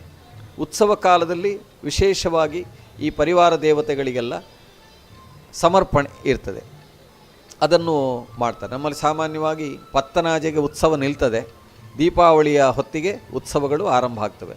ಪರಿವಾರ ದೇವತೆಗಳಿಗೆಲ್ಲ ಆ ಸಮಯದಲ್ಲಿ ಅರ್ಚನೆ, ಪೂಜೆ ಇತ್ಯಾದಿಗಳು ಸಲ್ತವೆ.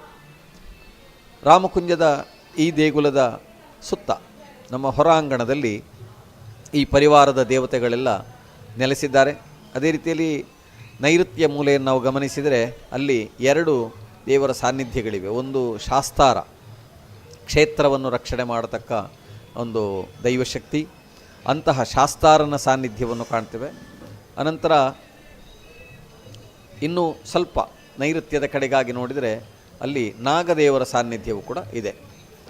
ನಾಗದೇವರು ಕೃಷಿಗೆ ಅನುಗ್ರಹವನ್ನು ಮಾಡುವ ಬಹಳ ವಿಶಿಷ್ಟವಾದಂಥ ಒಂದು ಶಕ್ತಿ. ನಮ್ಮ ದಕ್ಷಿಣ ಕನ್ನಡ ಅಥವಾ ಈ ತುಳುನಾಡು ಎನ್ನುವಂಥ ಈ ಸೀಮೆಯಲ್ಲಿ ನಾಗದೇವರ ಆರಾಧನೆ ಎಲ್ಲ ಕಡೆ ಕೂಡ ಇದೆ, ಸಾರ್ವತ್ರಿಕವಾಗಿದೆ. ಇಲ್ಲಿನ ನಾಗಾರಾಧನೆಯನ್ನು ಬಹಳಷ್ಟು ಭಕ್ತಿಯಿಂದ ನೋಡ್ತಾರೆ ಮತ್ತು ಇಲ್ಲಿಗೆ ಜನಗಳು ಬಂದು ನಾಗಾರಾಧನೆಯನ್ನು ಪೂರೈಸಿಕೊಂಡು ಹೋಗ್ತಾರೆ. ಈ ಕುಕ್ಕೆ ಸುಬ್ರಹ್ಮಣ್ಯ ಉದಾಹರಣೆಗಾಗಿ ನೋಡೋದಾದರೆ ಕುಕ್ಕೆ ಸುಬ್ರಹ್ಮಣ್ಯ ಕ್ಷೇತ್ರ ಇದು ನಾಗಾರಾಧನೆ ಅತ್ಯಂತ ಹಿರಿದಾದ ಕ್ಷೇತ್ರ. ಇಲ್ಲಿಗೆ ಬರ್ತಾರೆ ಜನ, ಬಂದು ಆರಾಧನೆಯನ್ನು ಮಾಡಿಕೊಂಡು ಹೋಗ್ತಾರೆ. ರಾಮಕುಂಜದಲ್ಲಿ ಕೂಡ ಆ ಒಂದು ನೈಋತ್ಯ ಭಾಗದಲ್ಲಿ ನಾಗದೇವರ ಸಾನ್ನಿಧ್ಯವು ಕೂಡ ಇದೆ. ನಾಗನ ಕಟ್ಟೆ, ಅಲ್ಲಿರುವಂತಹ ಎಲ್ಲ ಲತೆಗಳು, ಇವುಗಳೆಲ್ಲವೂ ಅದರ ಗಂಭೀರತೆ, ಅದರ ಸಾನ್ನಿಧ್ಯದ ಲಕ್ಷಣವನ್ನು ನಮಗೆ ಅನುಭವಕ್ಕೆ ತರ್ತವೆ. ಹಾಗೆಯೇ ದೇಗುಲದ ಒಳಗೆ ಮಹಾಗಣಪತಿ ದೇವರು, ರಾಮದೇವರು, ರಾಮಕುಂಜೇಶ್ವರ ದೇವರ ಜೊತೆಯಲ್ಲಿಯೇ ವಿರಾಜಮಾನರಾಗಿ ದೇವರ ಆ ಸಾನ್ನಿಧ್ಯದ ಒಂದು ಪ್ರತಿಫಲನವನ್ನು ನಮ್ಮ ಹೃದಯಗಳಲ್ಲಿ ಮಾಡ್ತಾರೆ. ಅವರ ಪೂಜೆಯನ್ನು ಮಾಡಿ ಅವರನ್ನು ಪ್ರಸನ್ನೀಕರಿಸಿ ನಮ್ಮ ಇಷ್ಟಾರ್ಥಗಳನ್ನು ಈಡೇರಿಸುವ ಒಂದು ಕಾರ್ಯವನ್ನು ನಾವು ಸತತವಾಗಿ ಮಾಡುತ್ತಾ ಬಂದವರು.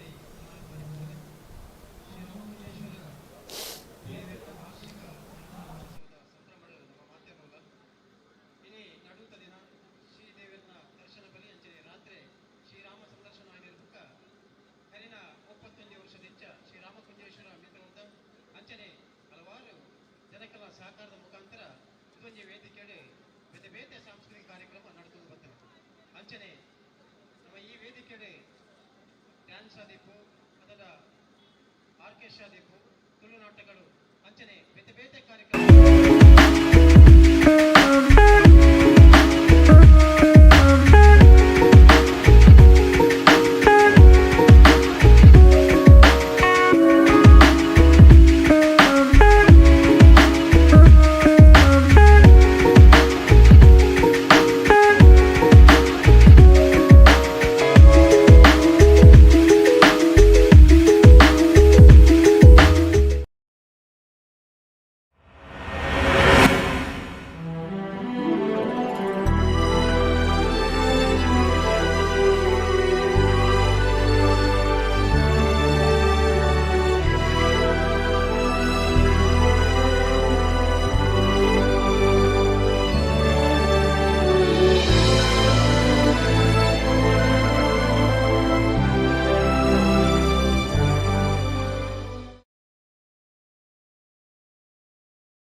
ರಾಮಕುಂಜೇಶ್ವರ ದೇವರ ಜಾತ್ರಾ ಮಹೋತ್ಸವದ 3ನೇ ದಿನವಾಗಿರುವ ಇಂದು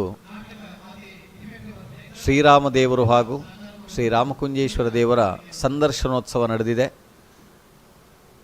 ಸಂದರ್ಶನೋತ್ಸವದ ತರುವಾಯ ಉಭಯ ದೇವರುಗಳು ರಾಮಕುಂಜ ದೇಗುಲದ ಪರಿಸರದಲ್ಲಿರುವ ವಿವಿಧ ಕಟ್ಟೆಪೂಜೆಗಳಲ್ಲಿ ಪೂಜೆಯನ್ನು ಸ್ವೀಕರಿಸಿ ದೇಗುಲಕ್ಕೆ ಮರಳುವ ಕಾರ್ಯಕ್ರಮ ಇದೆ.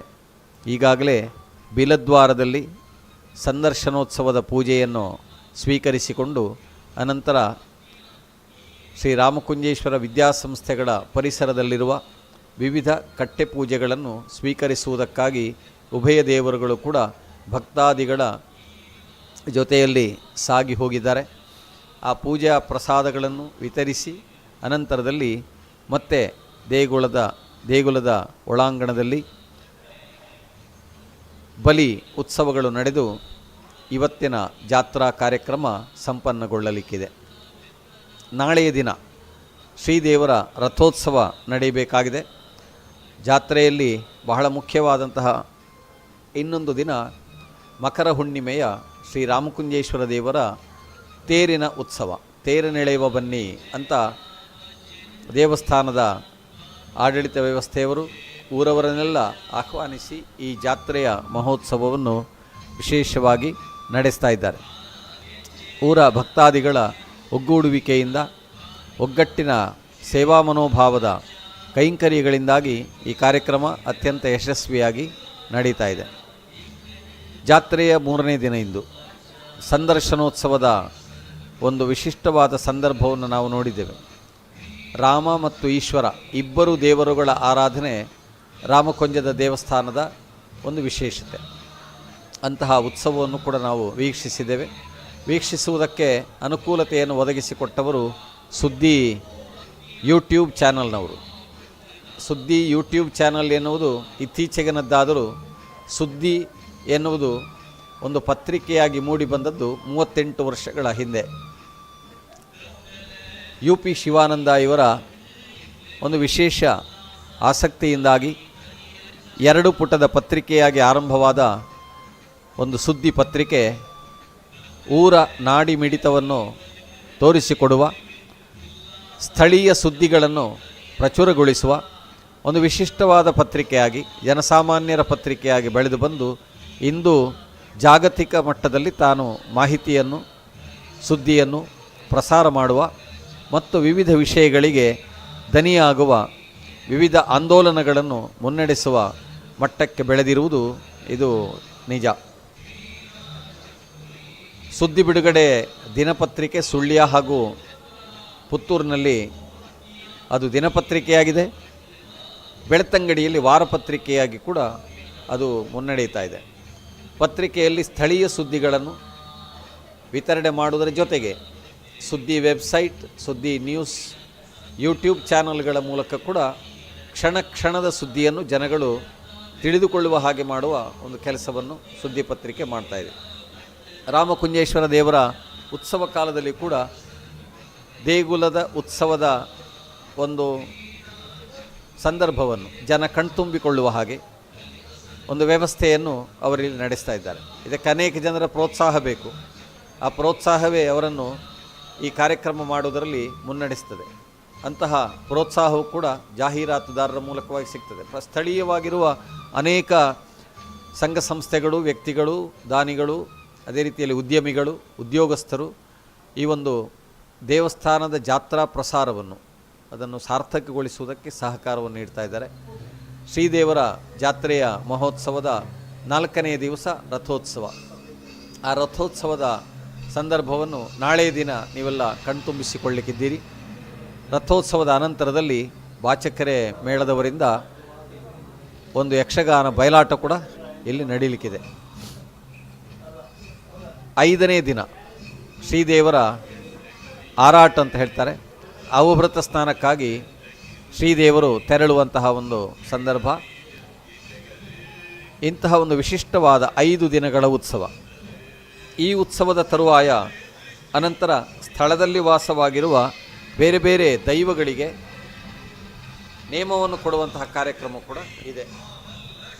ಶ್ರೀ ಕ್ಷೇತ್ರ ರಾಮಕುಂಜದಲ್ಲಿ ಕಲೆಂಬಿತ್ತಾಯ, ಕಲ್ಲುರ್ಟಿ, ಅಂಗಣ ಪಂಜುರ್ಲಿ ಈ ದೈವಗಳ ನೇಮ ಇದೇ ತಿಂಗಳ 27ನೇ ತಾರೀಕು ಶನಿವಾರ ಬೆಳಗ್ಗಿನಿಂದ ನಡೀಲಿಕ್ಕಿದೆ. ರಾತ್ರಿಯಿಂದ ನಡೀತದೆ. ಬೆಳಗ್ಗೆ ಸಂಪ್ರೋಕ್ಷಣೆ ನಾಗಾರಾಧನೆಗಳೆಲ್ಲ ಇರ್ತವೆ. 27ರ ಸಂಜೆ ರಾತ್ರಿಯ ಹೊತ್ತಿನಲ್ಲಿ ಕಲೆಂಬಿತ್ತಾಯ, ಕಲ್ಲುರುಟ್ಟಿ, ಅಂಗಣ ಪಂಜುರ್ಲಿ ದೈವಗಳ ನೇಮ ನಡೀತದೆ. 28 ಭಾನುವಾರ ಶ್ರೀ ಶಿರಾಡಿ, ರುದ್ರಚಾಮುಂಡಿ, ಕಲೆಂಬಿತ್ತಾಯ, ಗಿಳಿರಾಮ, ಗುಳಿಗ ದೈವಗಳ ನೇಮವು ಕೂಡ ನಡೀಲಿಕ್ಕಿದೆ. ಈ ಕ್ಷೇತ್ರದಲ್ಲಿ ನೆಲೆಯಾಗಿರುವಂತಹ ದೈವಗಳ ಆ ನೇಮೋತ್ಸವ ಇದನ್ನು ಕೂಡ ಜನಗಳು ಕಣ್ತುಂಬಿಕೊಳ್ಳಬಹುದು. ಇಂತಹ ಜಾತ್ರೆ ಎಲ್ಲರ ಭಾಗವಹಿಸುವಿಕೆಯ ಮೂಲಕವಾಗಿ ಅದು ಸಾರ್ಥಕಗೊಳ್ಳುತ್ತದೆ.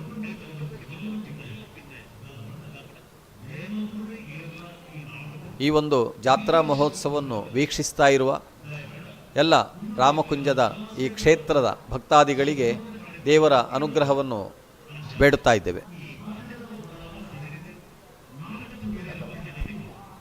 ನಾಟಕನು ನೇರ ಕನ್ನಡೆ ತೂಲೆ ಕೆಮರಾ ಕನ್ನಡ ತೋರ್ಚಿ ನಾಟಕ ಎಡ್ಡಾಂಡ ಕುಡವರ ತೂಲೆ ನನಗೆ ತುಳಿಯರ ಪಲ್ಲ ಒಂದು ನಿಕ್ಕಲು ಅಪ್ಪೆ ಶಾರದನ ಆರಾಧನೆ ಮಲ್ಪನ ಎಂಕಲ್ ನಂಚಿನ ಕಲಾವಿದರಿಗೆ ನಿಕ್ಕಲು ಕೊಟ್ಟಿನ ಮಲ್ಲ ಪಣವದ ಉಡುಗಿರೆ ಪಂಡದ ಎಂಕಲ್ ಎನ್ನುವ ದಯಮಂತದಿ ಏರ್ಲ ಈ ನಾಟಕನು ವಿಡಿಯೋ ಚಿತ್ರೀಕರಣ ಅದನ್ನ ವಿಡಿಯೋ ಶೂಟ್ ದಯಮಂತದ ಮಲ್ಪಚ್ಚಿ ಅಂಚನೆ ನಾಟಕದ ಸಂಘಟಕ ಮಿತ್ರರ ಈಗ ತುಂಬೆ ವಿನಂತಿ ಮಾಡಿದ ನಾಟಕ ಶುರುವಾಪಿನದ್ದು ನಾಟಕದ ಸ್ಟೇಜಿನ ಸುತ್ತಮುತ್ತ ಪೊತ್ತೊಂದಿನ ವಿದ್ಯುತ್ ದೀಪದ ಬಲ್ಪು ನೇರವಾದ ಸ್ಟೇಜಿಗೆ ದೂರ ಲೆಕ್ಕ ಅಡ್ಡ ಮಾಡ್ಬಿಡು. ಅದನ್ನ ನಾಟಕದ ಹೊರತು ಪೂರ್ತಿ ತೆಕ್ಕಾದ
అజిదన్న ఫస్ట్ ఈడే కదా దేవేరు ములుగులున్నా ఈడేగా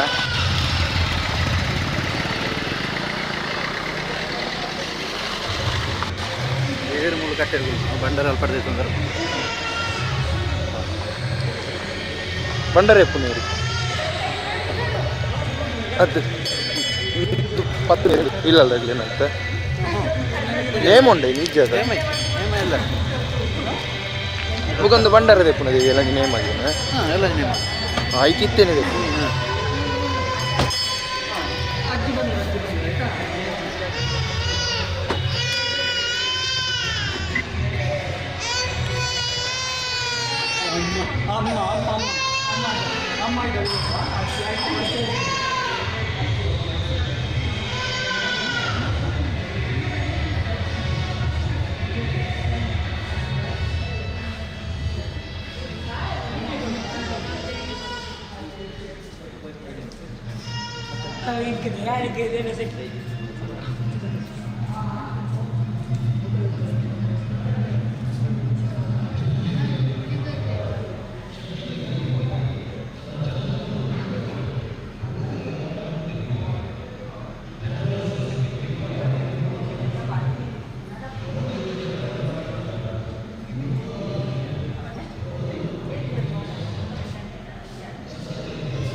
ಮಾಡ್ತಿದ್ದಲ್ಲ.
ಚೆಂಡೆ ಸುತ್ತು ವಾದ್ಯ ಸುತ್ತು ನಮಕ್ಕಿನ್ನ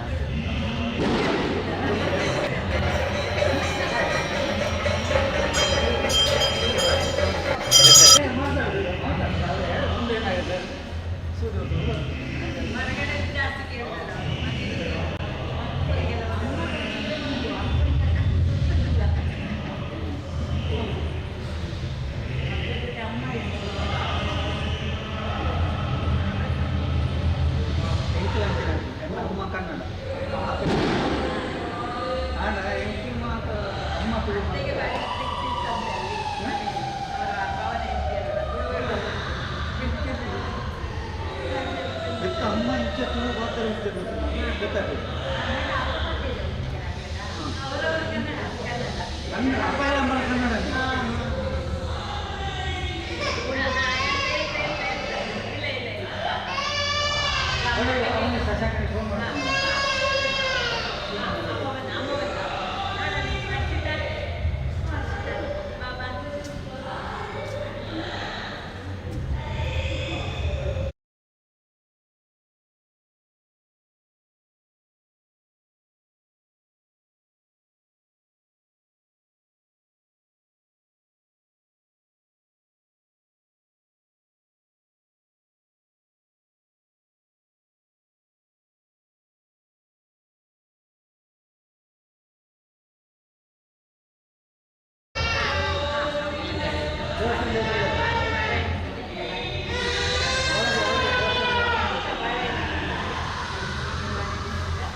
ಒರಿಯೆ ಅಲ್ಪ ಒರಿಯೆ ಆಗಲು ರಟ್ಟಿಗೆ ಮರ ಮೂಲ ಉಂಟು ರಟ್ಟಿಗೆ ಮರ ಮೂಲ ಇತ್ತು ಅವು ಟೇಬಲ್ ಇತ್ತು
Thank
you.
पोप ನಡೆಗೆ ಅಪ ಪಾಡಕ್ರಮ ಒತ್ತು ಸರಿ ಆಗ್ತದೆ.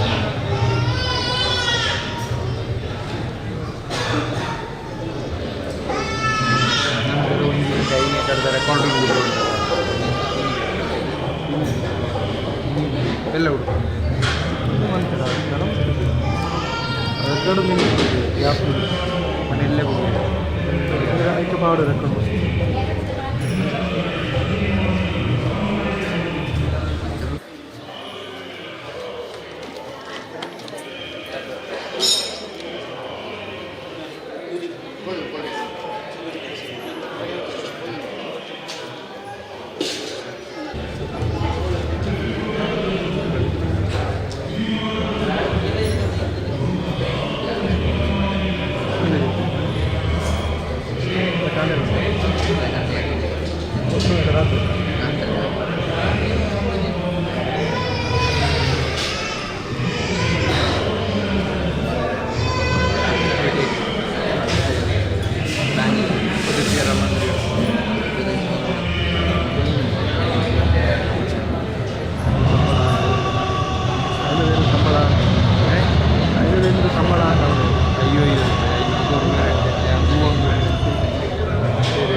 ഞാനിന്ത്യക്ക് കൊല്ല ഇതിനോട്ട് പറ്റില്ല ഞാനത്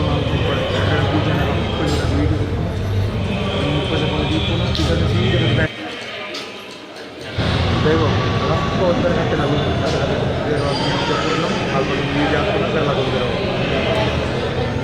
ಆ ಶಾಲೆಯಲ್ಲಿ ಮಾಡಿದ್ರೆ ಪೂಜಾ ಹೈಲೈಟ್ಸ್ ರೋಡಲ್ಲಿ ಕಟ್ಟಿದ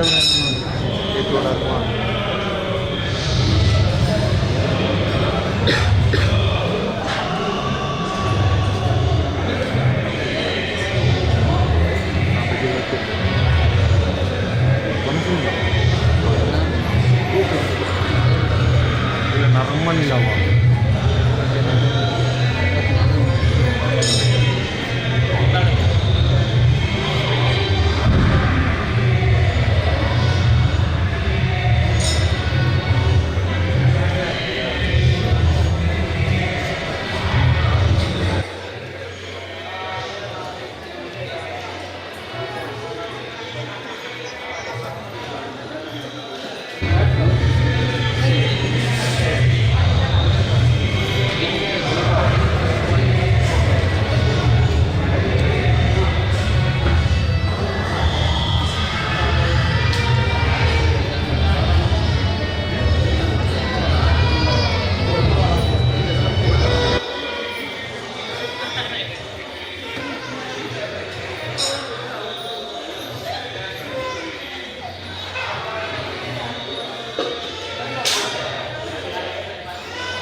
ಗೊಪ್ಪಡು ಕಿಲೋ ದೀಪ ಗೊತ್ತಾಗ್ತದೆ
ಕನೆಕ್ಟ್ ಆಗ್ತಿದ್ದೀಯ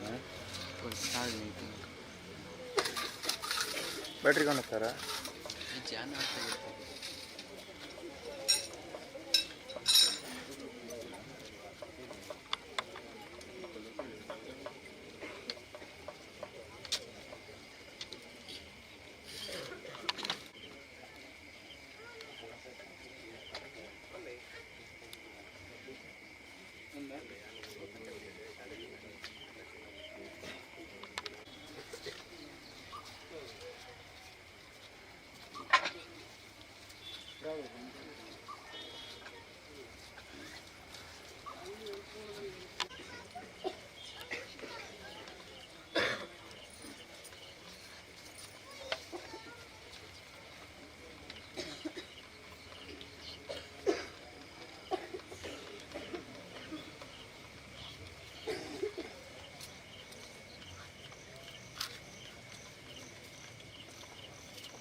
ಮುಲ್ಪರ್ದು ತಿಕ್ಕಿದ್ದೆ ನಾವು ಸ್ವಲ್ಪ ಈ ಕಡೆ ತಿಕ್ಕೊಂಡಿತ್ತು ಆಫ್ ಅಂತದೇನು ಅಪ್ಪ ಅಂತಲ್ಲ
ಬಿತ್ತೆ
ಕ್ಲಾರಿಟಿ ಇಲ್ಲ, ಲೈಟ್ ಬಿದ್ದಾಯಿದೆ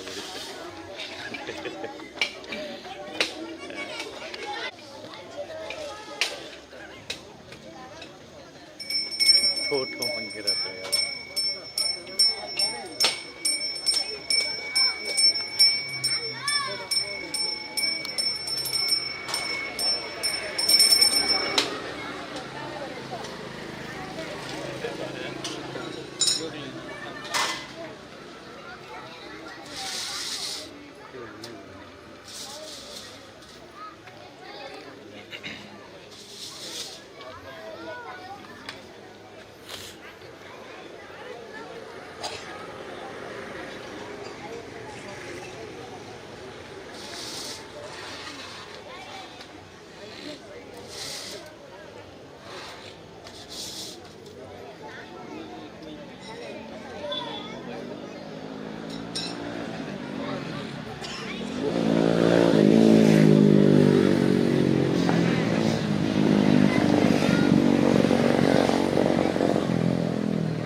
ಅಜಿದನ್ನ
ತಿಕ್ಕು ತಿಕ್ಕೊಂಡು ಮೂಲಗಾನ ಇಟ್ಟದನ್ನು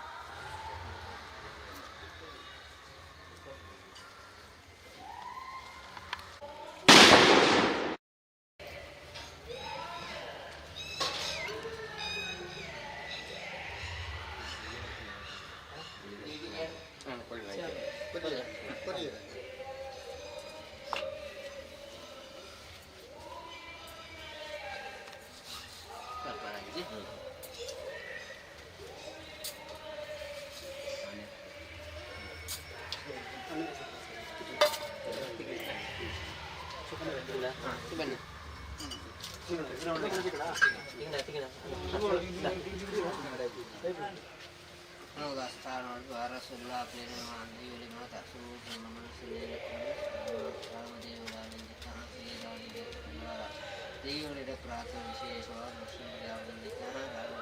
ವಾರ್ಷಿಕೋತ್ಸವ ಆ ಜೀವಳಿಗಳ ನೇಮೋತ್ಸವ ರಥೋತ್ಸವ ರೈತರ ವಿಶೇಷವಾದ ಆ ಜೀವ ನೇಮದ ಅವರನ್ನು ಐತಳಿದ್ದ ಶಾಲೆ ನಿಮ್ಮ ಆ ಪ್ರಸನ್ನ ಪೂಜೆ ಮಾಡಿಕೊಂಡು ದೇವರನ್ನ ಭಂಡಾರಗಟ್ಟಿನ ಉತ್ಸವ ಕಾರ್ಯಕ್ರಮ ಹೇಗೈತೆ ಆ ಭಂಡಾರಗಟ್ಟಿನ ಸುಮ್ಮನೆ ಹಾಡು ಪೂಜೆನ ನಿಮಿತ್ತ ಹಣ್ಣಿನಾಡು ಕೊಟ್ಟಂಗಿನ ಜೀತಗಳಾದ ಕರ್ಮಂಜನ ಪೂಜೆನ ಸಾಧ್ಯ ಮಾತ ಆ ಜೀವನ ಪರಿಪೂರ್ಣ ಮಾತೊಂದು ನಮ್ಮ ಸಂತೋಷ ನೇಮೋತ್ಸವ ಜಾತ್ರೋತ್ಸವ ಮಾತ ಆ ಜೀವನ ಪರಿಪೂರ್ಣ ಮುಖಾಂತರ ಸಮಸ್ತ ಭಕ್ತ ಗ್ರಾಮದ ಆಸ್ತಿ ಮಸ್ತ ಜನಪ್ರಿಯ ಭದ್ರ ದುಡಿದಿನ ಸ್ವಚ್ಛ ದೀರ್ಘ ಆಯುಷ ಆಯುರ್ದಿನ ಸುಖ ಶಾಂತಿ ನೆಮ್ಮದಿ ನಾನಭಾವಂತೂ ಬಾರಿ ಪುಣ್ಯ ಜೀವನ ಭಿನ್ನ ಜಾತ್ರೋತ್ಸವ ನೇಮೋತ್ಸವ ಬಾರಿ ಪುಣ್ಯ ಮಂತ್ರಿಗಳು ದೇವಿ ಪ್ರಾರ್ಥನೆ गुरुब्रह्मा गुरुविष्णु गुरुदेवेश्वरः गुरुसाक्षात्ब्रह्मः तस्मै शगरवे नमः गजानबद्धङ्गजार्गणिशमणे भातं दम्भक्तान्मेकदन्तमासे हरशम्भो महादेव विश्वेशामरवल्लभः शिवशङ्करवात्तनीलकण्ठनमोस्तुते सर्वस्वरूपे सर्वेशे सर्वशक्तिसमन्विते भेभ्यस्ताहिनो देवी दुर्गे देवी नमोस्तुते श्रीराणि श्रीसपरिवार देवेभ्यो नमः प्रार्थनां समर्पयामि।